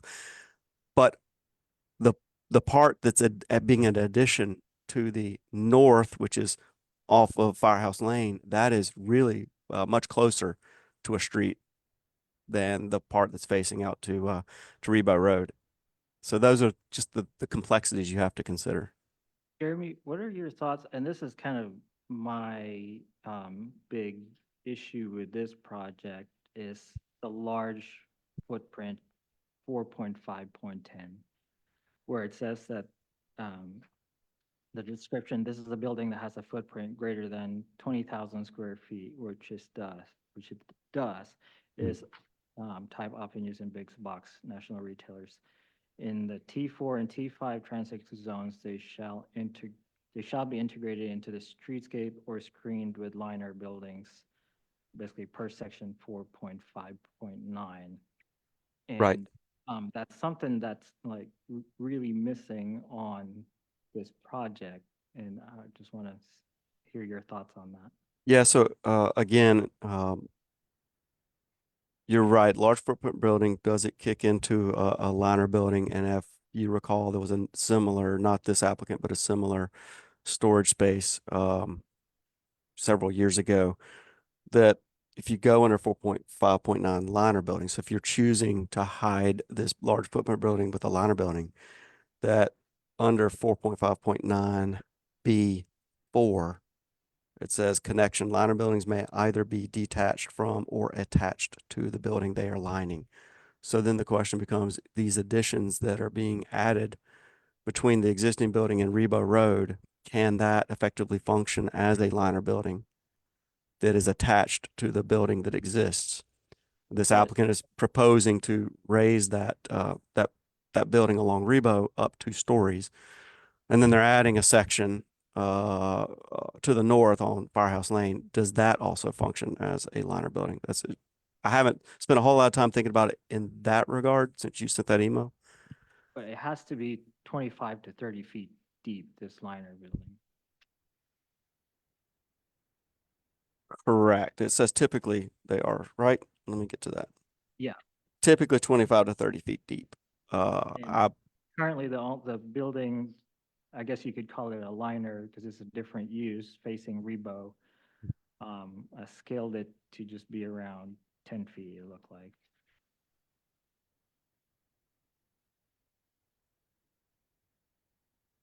I think it's deeper than that, but I would have to check. Okay, well, we could, The new two-story building, is that the one you're referring to? It's 40 feet deep. well, the first floor portion of the other use, besides the storage, which is, I think it's like a reception and bathrooms and stuff, it looked like it was just like 10 feet deep. And it's not even covering the whole width of the storage facility. No, I think that part of the issue, Benji, is that this set of drawings doesn't have all the information that I've previously seen, which would be all the existing drawings. In my set that I'm looking at, that I got downloaded from online, it's page 104. It's the last sheet before the renderings, which shows a survey and a site plan. And if you go one sheet before that, you'll get a better view of the addition, and it is a deeper addition than 10 feet. Talking about 1.2?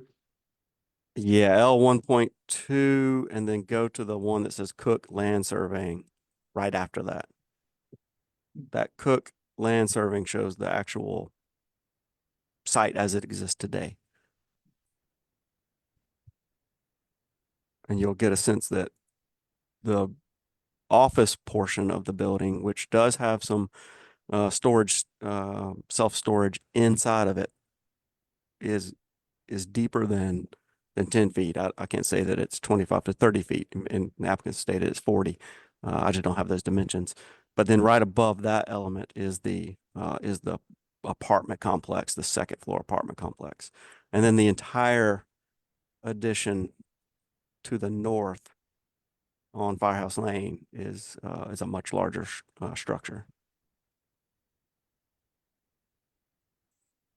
I feel like we're on the board discussion already. Maybe should we backtrack a little bit and open it up to public comments? Well, does the applicant have anything else the applicant wants to say? Yes, I do. If you've noticed, do y'all happen to have the landscape plan that was, I think it's one of the next to the last pages. L12? I believe that's correct. Let's see. Yes, so you see that has a full screening, vegetative screening, the complete length of Rebo Road, including the vacant lot that's next door that you asked about, as well as turning on the firehouse lane, and screening in that dimension. So it's gonna be a total visual barrier, as far as, I mean, we hated to have to build this building, make it really nice looking and cover it up, but that would seem to be the need to meet the code. So that, I think it's important that you see that and realize it's not gonna be visible except at the driveway. Unfortunately for me, I think it's good looking, but we need to do what we need to do to make the, to be in the code and compliant.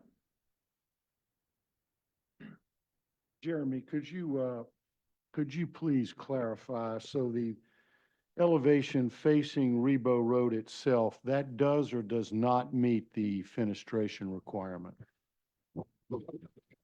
Well, I don't have the exact calculations. The applicant's going to have to calculate that fenestration. So that is required to be 40%. I don't have a problem with the spandrel glass on the side of the building. I think that's an important part of modernizing our code. That is something that we'll want to take a look at later in the future, because the applicant could very easily build a false sheetrock wall behind clear glass, which is wasteful And I don't think it's a good program, and so I don't have any problem with the spandrel glass. I believe I talked to the architect today, and he indicated that the view from Rebo Road is within the 40%. The view from the Firehouse Road is 40% if you count the shutters. Okay, so in words, there's 40% fenestration, doors, shutters, spandrel glass windows, clear glass windows, whatever they happen to be, the total is 40%. And, so my appeal is that we, continue to meet that 40% requirement, but be able to use some shutters and some spandrel glass, and plus the clear glass and the clear doors. Well, typically, your architect would provide that calculation He has done on a that. sheet. And we did, that just happened today. I did not know that. We come back next month, I'll have all that in place and, we'll go in the direction you said, but you're right. You can put clear glass windows in the wall, build a 6-inch wall, clear glass windows, sheetrock behind, you meet the code. But maintenance, getting out the, we'll never have cobwebs in our building, but just in case we do, we don't have a way to clean that. We don't have a way to clean the windows. So it's not very practical, as you said, to use clear glass to look into whatever you don't want to see, or, look at sheetrock. So that's my appeal, just to use spandrel or shutters in addition to clear glass.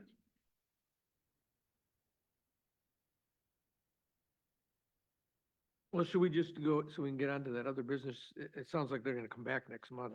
Should we just, postpone this? I think so, but, let's open up to public comments real Oh, you quick. got If some there's other any, comment? since we're getting comments, if there's any public comments, please come up to the podium. Nope, all right. Virtual comments? No hands raised on Zoom, sir. All right, or board discussion, and we could take any, I'll take any motion. Let's just move to continue it till next month, for the additional information that we've been told is forthcoming. I would second that. All in favor? Aye. Aye. Hi. Aye. All right, thank you. All righty, let's jump on to the old business. Take a break or anything, or are you, ready? Do you guys need a break? I would like a break. All right, 5-minute break. Let's do it.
All right, let's resume. We are on, where's my cheat sheet? Oh, shit, here we go.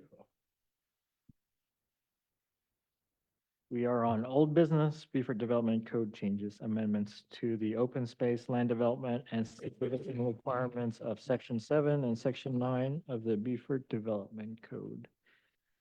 Okay, first, to kind of give you a overview. So if you remember, you have a lot of pages that you haven't gotten to. At the May Development Code Edit session with the City Council, the City Council recommended putting this section first. This was never part of your packet thus far, but it's been basically added, went through that code edit session and kind of putting it forward because as discussed at the last meeting, I think this would resolve or handle some of the major issues you've been having in the last 2 months about development projects. So that's why this is kind of leapfrogged the rest of it. And because I thought there was really no way that you would ever get to all the design standards, which actually talk about some of the glass or all the other sections of the code that we haven't got to, and trees and all that kind of stuff that maybe we should, that was the recommendation from the City Council, and I think staff would agree. And so what we're looking at today is basically the land development standards, for lack of a better word, and those include some open space changes as well and process changes. The process changes are in Section 9. So land development standards are typically the, as Bill, who worked in a state that I basically learned planning in, would know, is usually double or triple the size of the rest of the code, right? That's usually a very, they're called subdivision regulations. They're called a lot of things, land development regulations, whatever infrastructure regulations, whatever one wishes to call them. They have a lot of names, but they're generally a pretty substantial piece of technical documents and also process documents for development. If you've been looking at our code recently, since I think you all have, when you're looking at development, there is almost none in our code. There are some with streets and a few other things, but they're in Section 7, but they are minimal. And I think that's, been a frustration, and from what I understand from Mr. Tomey as well, with looking at new development, in the sense that, you really don't have a lot to ask for. So, and it's hard to make a decision on projects when you don't have the information to make a decision on, and the code doesn't allow you to ask for that information if the developer does not wish to provide it, right? Because they're not legally required to. So what we're looking at today is looking at all those land development standards, making changes to them. Those would include open space standards, subdivision standards, preliminary plats, sketch plans, minor, I think I already said minor subdivisions. So all of those types of things. So we would be providing site plans, which you were just looking at, the case before. And so what you have in your packet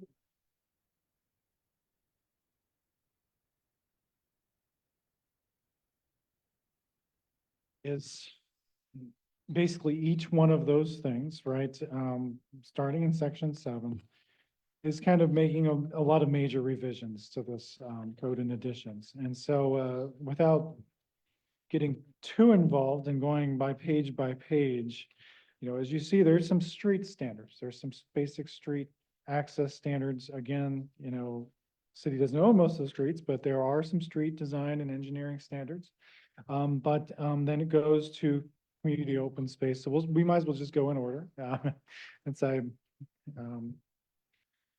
that's probably the most important thing to do. So, and then we'll get to the other sections. So Section 7.4.2, which is page 17 of 46 of your code packet. So there's some minor revisions on the intent. A few other minor revisions on streets. So we breezed over, as I breezed over this with Section 7.3. Those are a lot of the street standards. It's like traffic improvement. So what you have up on the screen, Kurt, is not in our packet, or is it? This is just a PowerPoint to Okay, just kind of provide a little bit of a guide.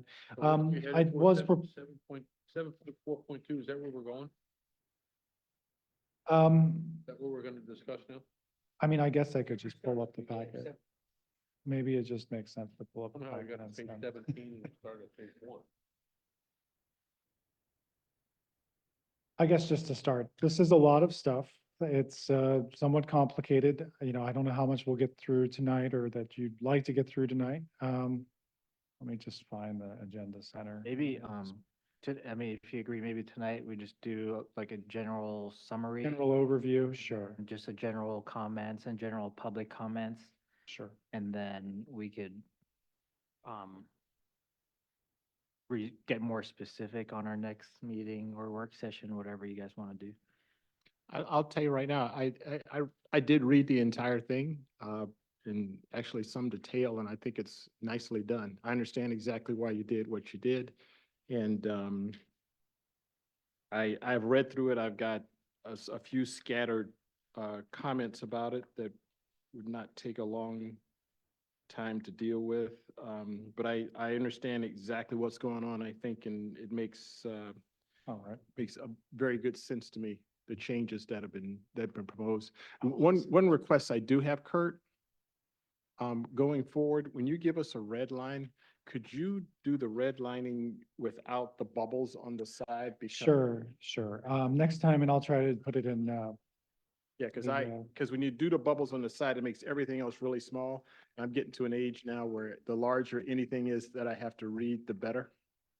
that makes some sense. I'll see if I can take that off, because the challenge is when it goes in track changes, you know, there's, I think, as you're all aware, it Are you doing this- shows all the revisions, and to take it out of the track changes I can do, but then you don't see the revisions, so. well, But there's a way you can show revisions, just showing the redlining in line without the bubbles. I'll without see the what I can comments, do. you can definitely do that. But what I would like to see is a clean version Mhm. in addition to all this Mhm. redlining, because the redlining is, especially extensive redlining like this is extremely difficult to review, especially in tiny size. So if we could have the redlining itself, as Mr. Hallman asks, without the bubbles or comments, which is definitely possible to print that way in Word. And then also a clean version that doesn't show the changes, that just shows all changes accepted, it would be helpful. Okay, well, let's just go through. So I think everybody gets the idea. So land development is strangely in this code, it includes open space. A lot of other codes, it wouldn't be in this section, but it is in this section. So street requirements, open space requirements, platting and development standards. And then section 9, which had the review authority for site plans, sketch plans, preliminary plats, and strangely did not have any specific requirements. So the goal so what was done today was to create specific standards for sketch plan, site plan, preliminary plat, final plat. That was not in the code, but it was referenced in section 9 as your approval authority, but without much detail. Actually put that in the land development standards where it's typically found in most jurisdictions with, you know, obviously, as you see, with a lot of detail. So that's what we're doing tonight. So hopefully that makes sense. I think I heard, just to summarize, that, you know, we'd like to take on the red, take out the bubbles, and also provide a clean ordinance. So we'll do that next time. So let's just start with the street standards. Really, the thing that was being suggested was, you know, you had a, sure. Can I just make a suggestion? The revisions to section 7 of the code, consists of 50-some pages. The revisions to part 9 of the code is a lot shorter. And it pertains to the development authority. If we wanted to do anything tonight, to me, I was thinking that maybe we could look at section 9 first and then go back to the other ones. I don't know if anybody has a Here's the preference. thing, I know what 9 and 7 go together, and once you go through 7, then 9 just falls in place. I don't think you really do 9 and then 7, because having been on the planning commission before, as Mike was, we basically only had section, we had 9, that was our subdivision section. It didn't give us much guidance, and now, Kirk, you've done a really good job, I think, with 7. I think whoever did it. And I think it's fills in a lot of blanks that just weren't in our code.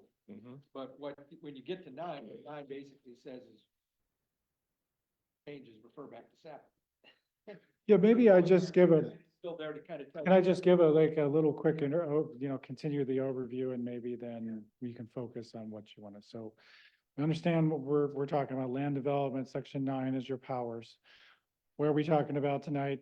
Very minor changes to the street standards, which is related to gated streets. If you remember, that came up. I'm going to make that clear. So there's a revision in there for that. Utility easements. So that was something that it comes up a lot. We don't have a requirement in the code that you have to dedicate public utility easements with a development action. That is typical around the country. The idea would be that if you were to develop your site, we would be dedicating a utility easement on that site forever for any public utility to go into. So they no longer have to negotiate it outside of the development process. So that was considered to be something that could be beneficial. I'm not sure it would be. I heard, yeah, that's something for you all to consider. It's, there's a lot of utilities, there's a lot of agencies involved here, and they all have their own process. So I'm sure you have some thoughts on that. So that's the utility side. Then we go into open space, which is strangely in this section. Every section of the code per district. So there's a table that I can probably pull up right here, has a percentage of open space required. And so something that also has come up since we were going through this section of the code, is that appropriate? We've heard a lot from the community, or I have at least, and I think city council did, that the open space, so that's dedicated, land that's not in a developable sense, not building, not, right, not street. It's actually, just untrammeled land, right? All it can enjoy. So there's a feeling that not enough open space is being preserved with development for the enjoyment of the citizens and for those people in those districts. So right now there's a table. It really only requires 10 acres essentially or more, and it does it by district. Right. So now we're going to reduce it down, or actually less than 5 acres. So kind of making some revisions of that per district, changing some of them. Some of them have total exemptions. There's been a lot of comments. I think even earlier, I just heard a comment, should T4HN be exempt? Looking at that, trying to revise that based on some city council comments and staff beliefs, and really increasing that open space requirement. So increasing the amount of land that can't be developed with every district. So that's being covered tonight, or in your code sections. Let me go back to this.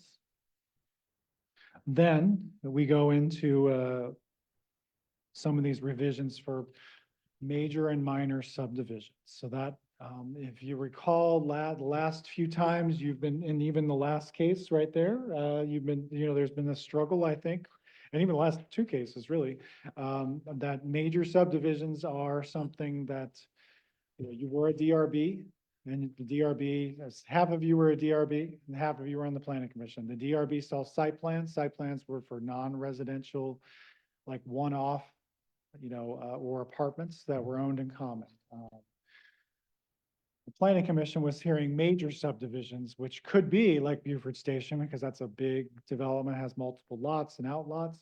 And they were seeing basically like the Salem Bays, like your typical major subdivision where you're platting out, 100 lots for residential development. You've now been combined, so you're now hearing both. Problem being major subdivisions, which is, you have a sketch plan, then you have a preliminary plat, then you have a final plat. In our code currently, All of that, except for the sketch plan, is administratively approved. There is no public hearing for anything, including the sketch plan. The sketch plan is a public meeting. Public meeting does not need to be noticed, does not have to have any notice to any residents.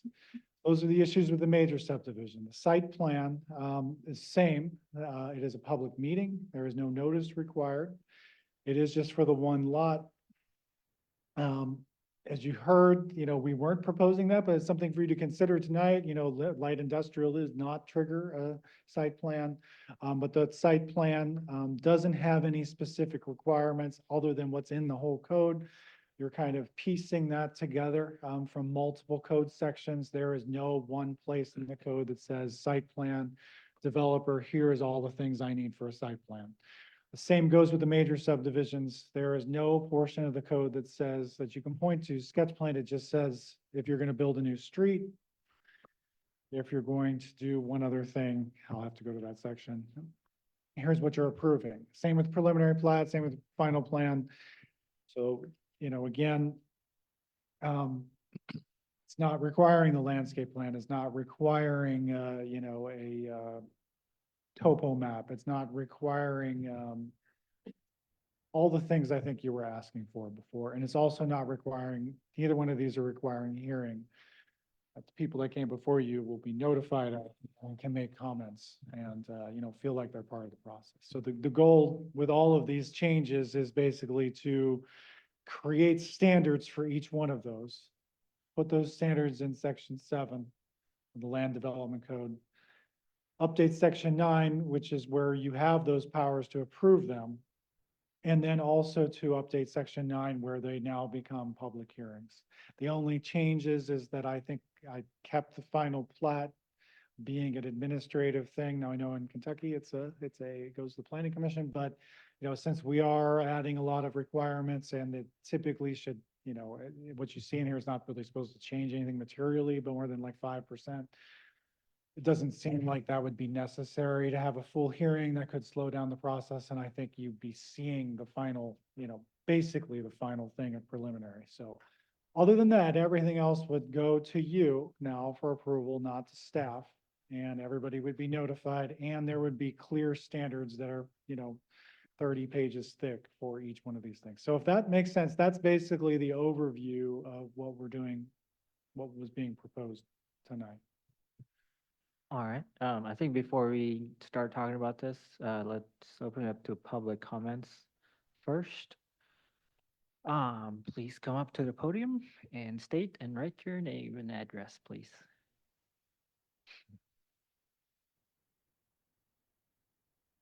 Good evening. Thank you for the opportunity. Diane Farrelly, 2415 Oak Haven Street, Beaufort. Just a few comments when I was running through page, let's see, 12, 7.1.3. There's a chart T5UC, even though it's being proposed further on in the code, the green open space is not checked as a maybe required. There's nothing checked at all. What page were you on? What? Page Section? 12 of the one that was sent out. What page? 12 of the whole packet that was sent to Okay, us. so you're talking about the number 12 in the PDF that you have? Correct. That doesn't really go, we don't have those in We numbers. don't have those pages. She said the 7.1.3 table, is that what you said? 7.1.3. Table, Is it? okay. Yes. Yeah. Okay. So just wanted to mention it. You're not going to hear the specific text of the code if she could just provide me. Say it again, sorry. If she would just provide me with email, I could take down what Yeah. she has here, since if it sounds like you're not planning on going through this and approving all the details of it tonight, there's no point in rectify it by next week. Yeah, that's a good idea. Yeah, let's just hear, How about, general some- comments for now and then Okay. We we, appreciate your attention to Yeah. detail. You're always very good with that, but I think I understand. That's fine. suggestion is probably better to do it that way. That's great. Can I comment on something that I think might be something to think about? Okay, on the public, I never did get your comment about the table 7.1.3. What was your there's comment? something that is not checked that should be checked. What's that? T5 UC, open green space. And that's just something I can pass on, that's 7.1.3. Yeah, in the table, there's no, indicator. And it's being proposed later on to require something there, so. 7.1.6 about the public utility easement, says that it's a minimum 10-foot wide, and I guess I have concerns for you to think about in terms of when zones are smacked up to each other and they don't align, and maybe the T3S has a small road and has big live oak trees in the easement space. There might need to be some sort of exception or something about that. In the packet, there was no Appendix C, and there was a lot of reference to Appendix C, so I didn't get to review that.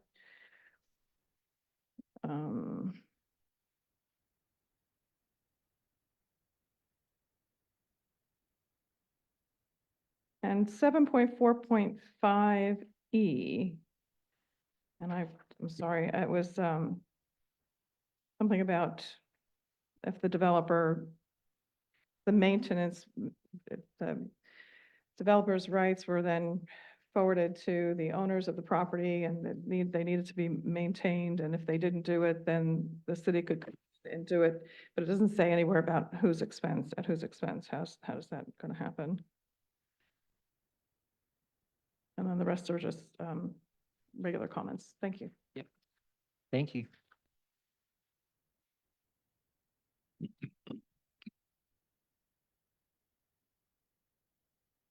And just to be clear, Kurt, if it's not in red, it's nothing new.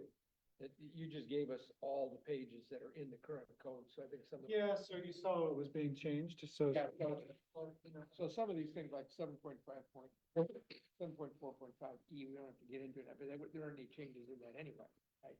Right, but maybe. Yeah, but I think, I think she's recommending to think about it, and that's, Suggest things that go beyond what are already in front of us. Okay, I so, think, most of the, so let me just a question, I'm not gonna. So that's, you're also suggesting, Kurt, is part of our function between now and then is not just review the red changes, but if somebody on the commission wants to add something that's not even here, think about that. I mean, this whole section has been advertised, and you just had a public comment on I'm just some of saying, the is existing that also sections, you're so. expecting us to do, or rather us not?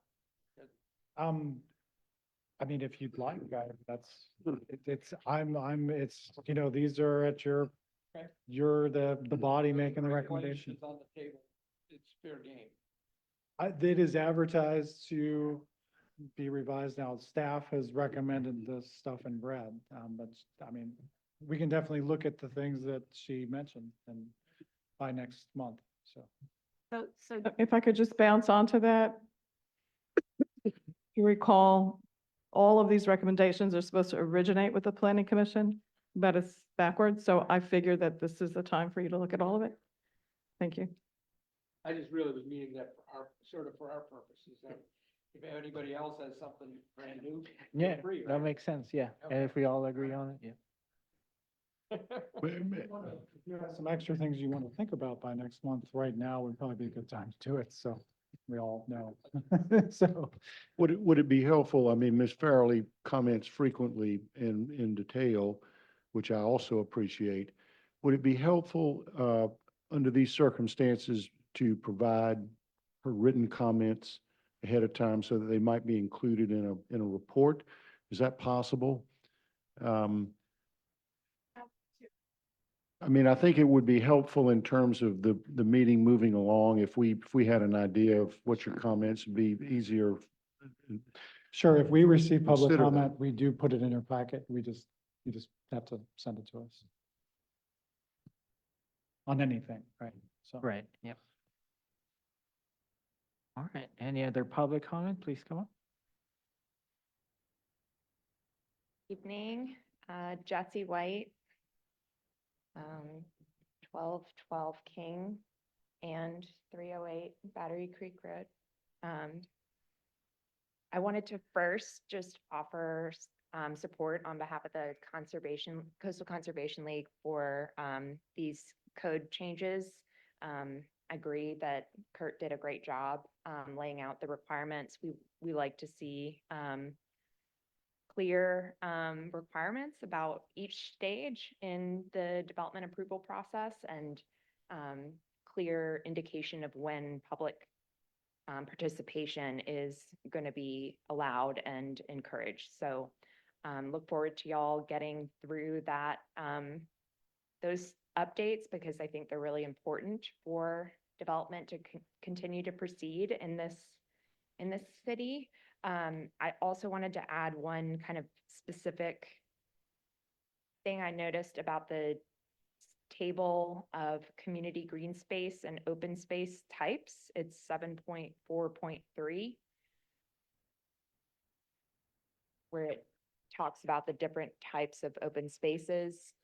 And then it gives examples of different zoning categories where they might be appropriate. And for sports complex, it listed T1 natural preserve. And I think that might be inconsistent with the intent of T1 natural preserve for sports complex. So just wanted to ask for reconsideration of that particular one. But in general, appreciate the increase of open space requirements. I think it adds to the developable land, and of course adds to the public space and public sphere. And of course the environment. So we like to see that. Thank you. And I'm sure I will have additional comments as you get into the details of your review, but that's all I offered for now. Thank you. All right, thank you.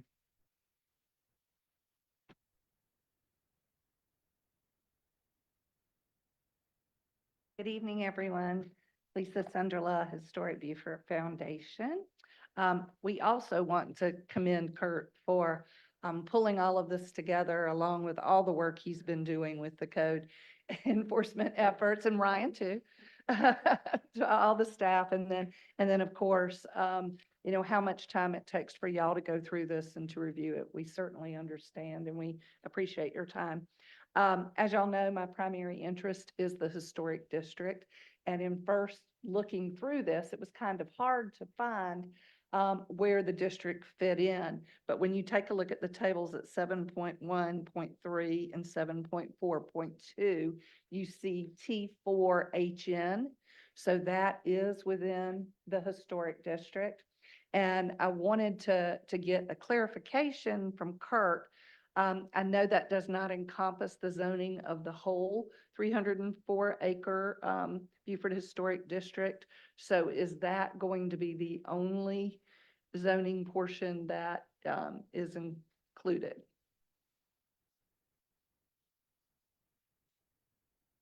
You mean in these changes or? Yes, in these changes.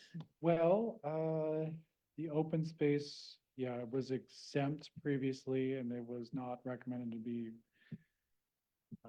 revised, but something you could consider, but I think it's a complex question in the sense that T4HN right now is almost all single family lots. However, if someone was to do a major subdivision, which they put together lots, or even although minor subdivisions go to the zoning board of appeals, and we were recommending a change in another section of the code, I can maybe put that in this section. So if someone were to put together some lots, which was done earlier this last year, Yes.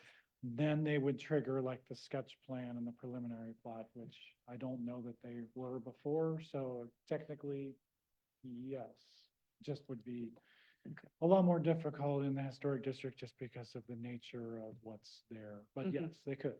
Right. So. Thank you. My point being, and he referenced that, as we've discussed before, we're losing properties within our northwest quadrant.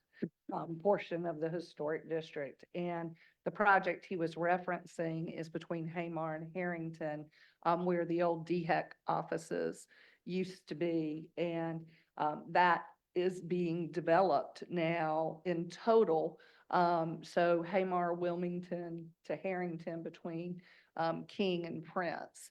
And with that development, you're getting 39 units on one lot, and then the other lot, you're getting 14.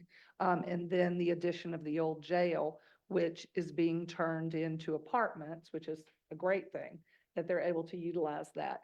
But I think the cautionary statement in this is that we are getting more and more interest and more requests, as one came in last week to Kurt, for subdividing lots within the district and trying to then create very small homes, along these lots, or reduce the parcel size down below a standard 30-foot width of a parcel. So I think it's critical that we do make sure that we've got protections in here. We'll be bringing back some recommendations, and I will put some of that in writing for y'all so that you can take a look at it. But I think that's really a critical piece. And then the other piece, if you go all the way to, it is 9.8.2, under Development Design Review Major, it notes that lots in the Beaufort Historic District are not subject to development design review and shall instead be evaluated by the HRB for compliance within the historic district. More so than that, I think we need to just add that second level of protection, that it also goes before the HTRC, before it goes to the Historic Review Board. And then that way we're ensuring that it's got to go through the various stages that will be healthy for the district. And let's see, one other comment that was actually under 7.1.2 applicability right at the very beginning. I think it was the lead-in page of 7 land development. And it says, all development with the exception of projects that qualify as minor development design review, section 9.8.1, or minor subdivisions, section 9.9.2, or are located in the historic district and affect less than 1 block face, are required to install or construct the improvements specified in the table of required improvements, and that's section 7.1.3. So I think, in other words, it sort of weaves its way through this whole document, and it might not be a bad idea to kind of have a section that deals with the historic district within here, and very specific, because it gets lost in the conversation if people don't know to read the whole part of it, which most applicants wouldn't, then they may miss the specifics. Thank you all very much. Thank you. I will definitely send it to you.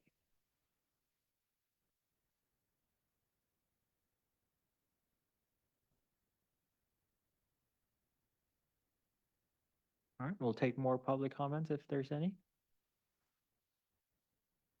Yep.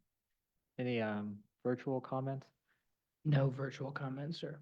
All right. We'll do board discussion.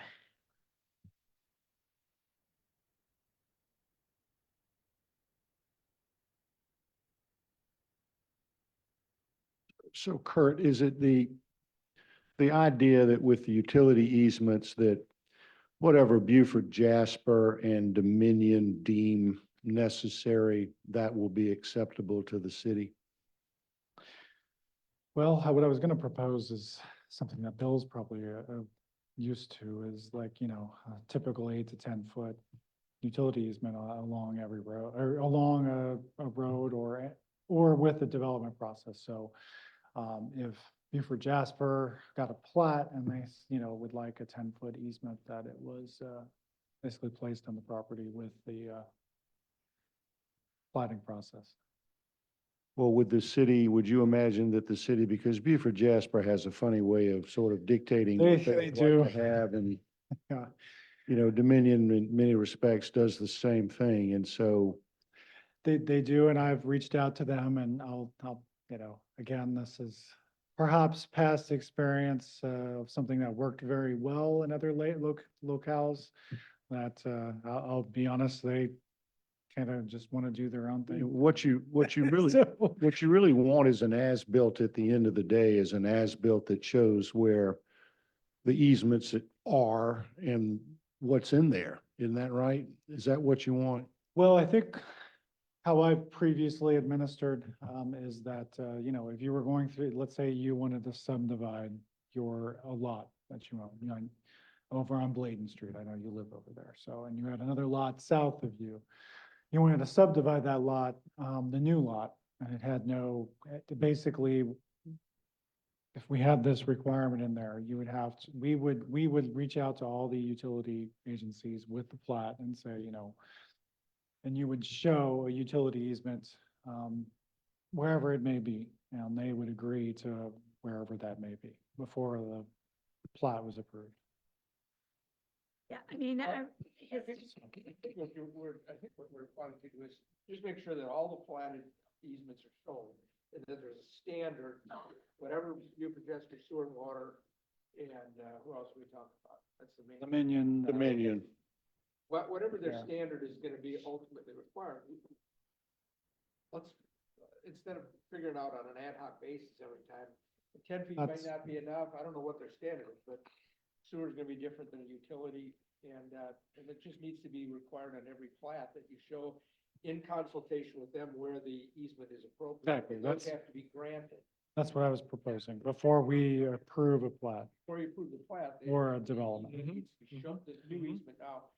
I don't even think it needs to be shown on the sketch plan, because flow sometimes on, not how wide the easement is that takes a while, I'm guessing. It's Where? It's where, and so it's not so important on the sketch plan as it is on the, I don't know where, on the preliminary or final. Yeah, it's basically being done with large projects. It's not being done on Well, it should basically be on- one-off minor subdivisions. Well, I'm just saying in Beaufort right now. Right.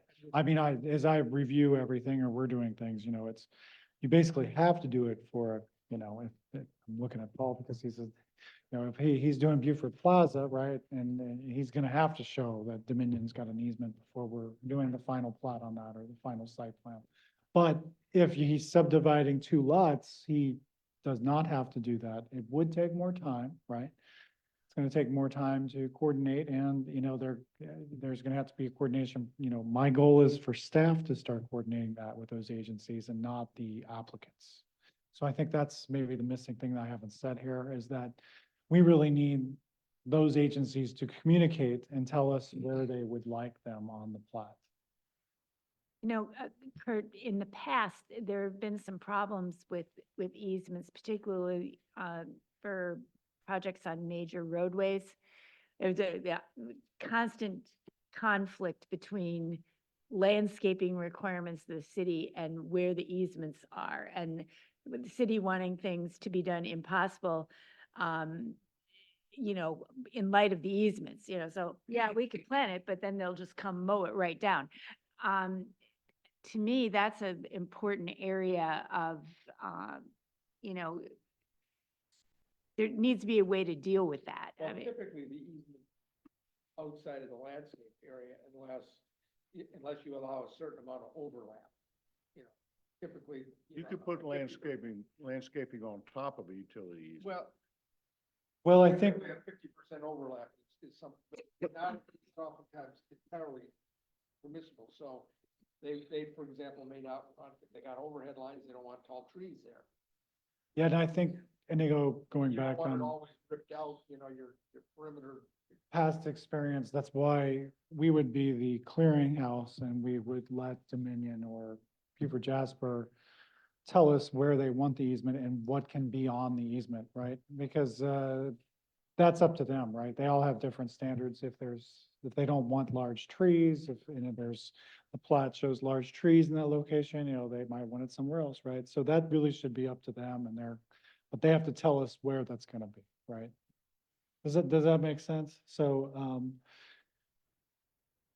we're trying to act as you got to do it before you plot a property. And we're trying to coordinate that with their standards. So it's, in the end result of where they want the easement will have to be up to them. And if they don't want it in, they don't want large street trees in their easement, then they shouldn't tell us they're gonna approve the easement right on top of those street trees. That's the goal, is what I'm trying to. still want our street trees, irrespective of whether they allow it. Yeah, so, does that make sense? So it's allowing them to do as they desire, and have control over that. It's just coordinating with us before we let a property go without dedicating that easement. And so we're trying to, my goal, and this is what works in most communities in the United States, is that we're trying to correct this problem that seems to be endemic here. And that, whether this will do it, I'm not sure, but it's an attempt to. It may delay the process a bit, but it's an attempt to take it out of the individual's hands. And we're going to have to do it for a major development, but it's trying to create this process that we don't do it after the fact. Like, you Right, platted your lot and now Buford Jasper says, well, we can't serve this without a 30-foot easement going on your rear lot, and the person's like, well, geez, like. Well, my concern is when there are code provisions and requirements for applicants to, landscaping is the biggest one in easement areas. When the code purports to require them to do something that is not possible in view of the easement. And there's some conflicts there. Benji remembers, we did this all the time on the design review board. So there's some issues with the requirements that don't take into account the easements. So there's Well, one I thing hear about you. new easements for major development. That's one issue. But then there's also legalities pertaining to existing easements that are already there, and somebody just wants to build something new on a. I hear you, and I think that's something I need to, just like we're talking about all this, I think it's probably relative to the form-based code, right? The setback up against the street or 15 feet away is that's where most utility easements or existing easements already are. And if you're requiring a building and then street trees and landscaping in that very place, that becomes problematic. I'll have to think about that because, yeah, that would be more, that we'll have to think about that, how to handle that. That is an inherent conflict. Yeah. It's almost like the code has to be clear that, if they do need like some kind of easement, if there is an easement for utilities and they require a buffer, it would have to be something like easement, and then you have to plan for that buffer before you do your development or something like that, and just be clear that that is required. I think that's going to take me to do a little bit of dive into this ordinance because, yeah, it's a challenge. Yeah, it's a challenge.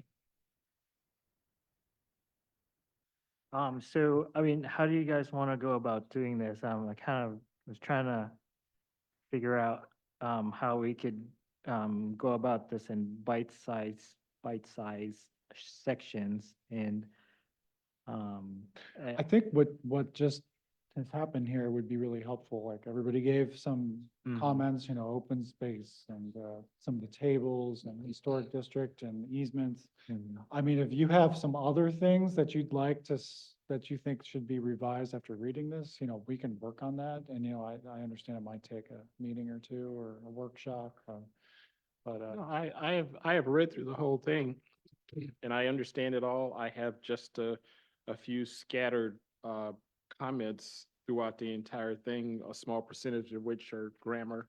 The rest are just real questions I have about things, but it makes perfectly good sense to me. I understand why it's being done. I think it's a great idea, and it would not take me a long time to talk about the questions that I have about it, because, yeah, it would not take long. My questions are not complicated. Okay, I guess if you would like to send yours, but does anyone else have? Yeah. Might not be meeting out, mine would be like, they're not gonna take a lot of time. Okay. Well, I guess that's the question.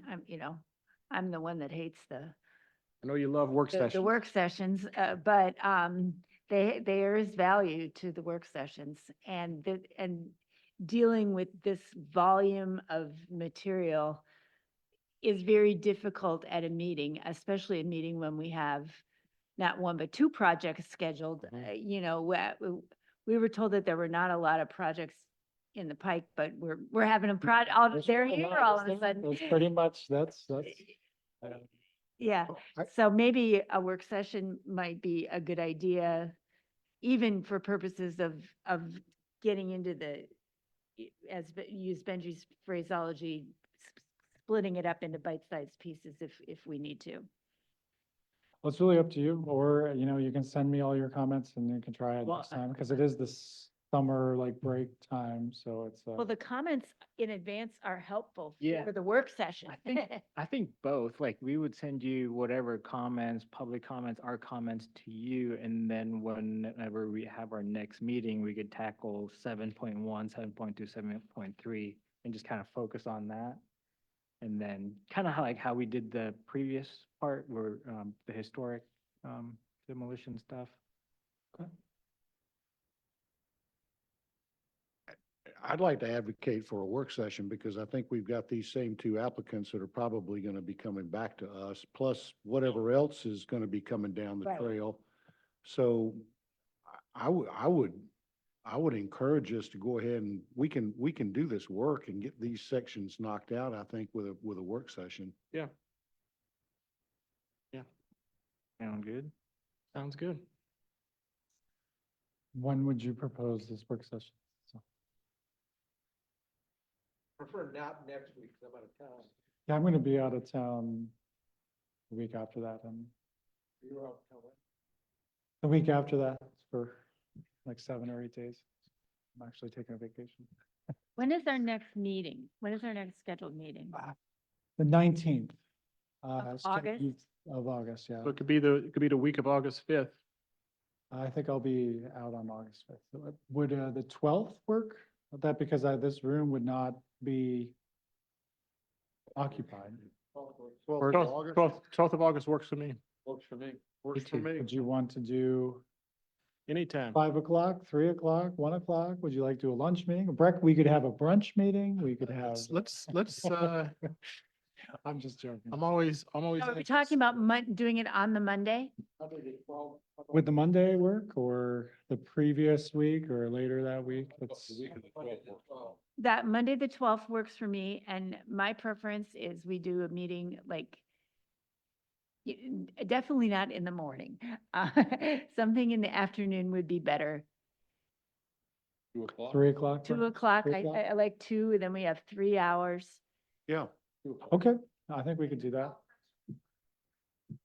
The conference room is I'll the get a- easier setting to have Sure. these. We can do that. We'll take minutes of it this time and I'll get a giant pot of like coffee for everybody, so. everybody has, You got the Really strong coffee. and a really strong coffee and a lot of sugar. We'll make sure that, So we're going to do that at 2 PM. 2 PM sounds fine. I don't think we Alright. have anything on the 12th. But that's fine. Offhand, I Is our regular. don't think I have any commitments. Good. In the meantime, if you have any changes, please send it to me and, And just question, let's say we have this meeting on the 12th, which is Monday, and our next meeting is the 19th.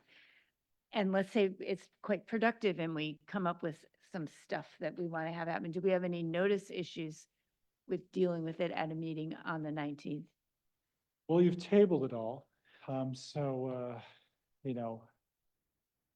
it's, I think if we continue this. you continue this meeting, yeah. If we just move to set up the work session and continue, the review till that date, and then the 19th, we don't have to renotice this. That's right. We don't have to renotice it and, I think that gives me enough time that potentially the changes, would definitely be ready by the hearing, So It can be let's sent say to you we come by- up with at least by something, the Friday before it, so. yeah, if we come up with like Hallman Draft 2. And we decided we want to put that, we want to recommend that to city council. Is that okay to do it, to do something like that?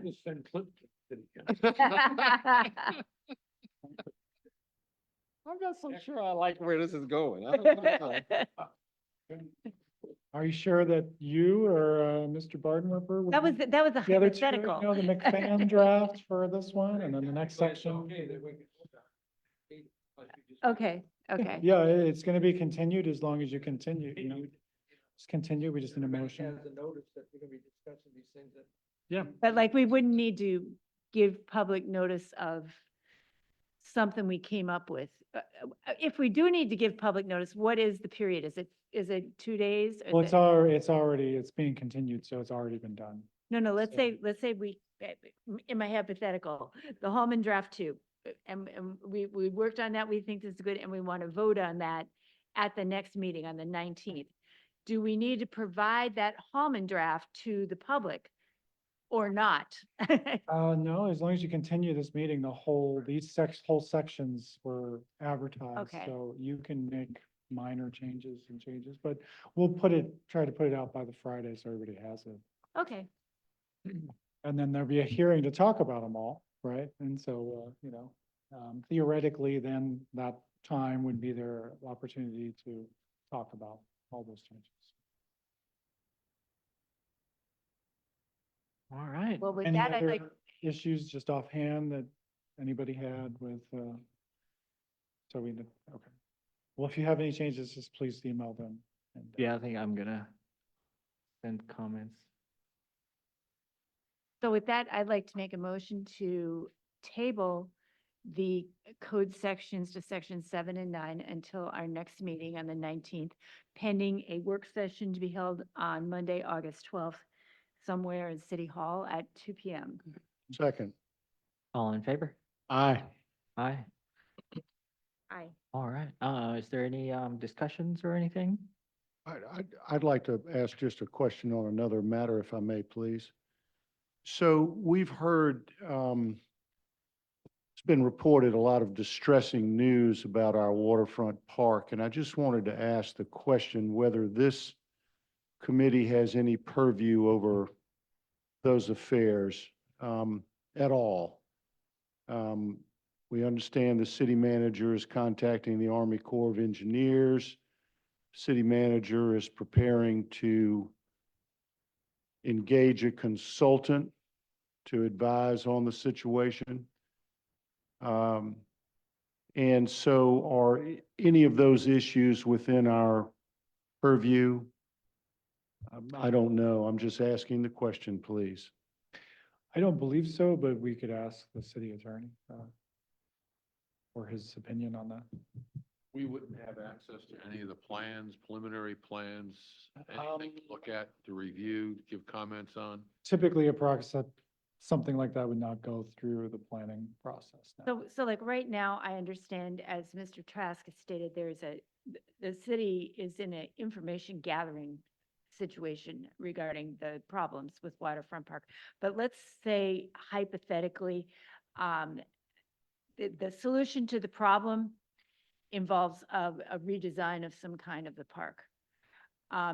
Would that come to us or not? Well, the park itself, if it was redesigned, would go to the HRB. They have jurisdiction over the whole historic district for any design, any development related matter. Okay. Would they be reviewing this? I mean, it's a structural issue. Yeah, I mean, I don't believe that It's they not would an ever, architectural it issue. would have to be like some kind of major design change but, again, I can ask the city attorney, but I don't believe that that would be going through you offhand. Okay, fair enough. Thank you. All right, anything else?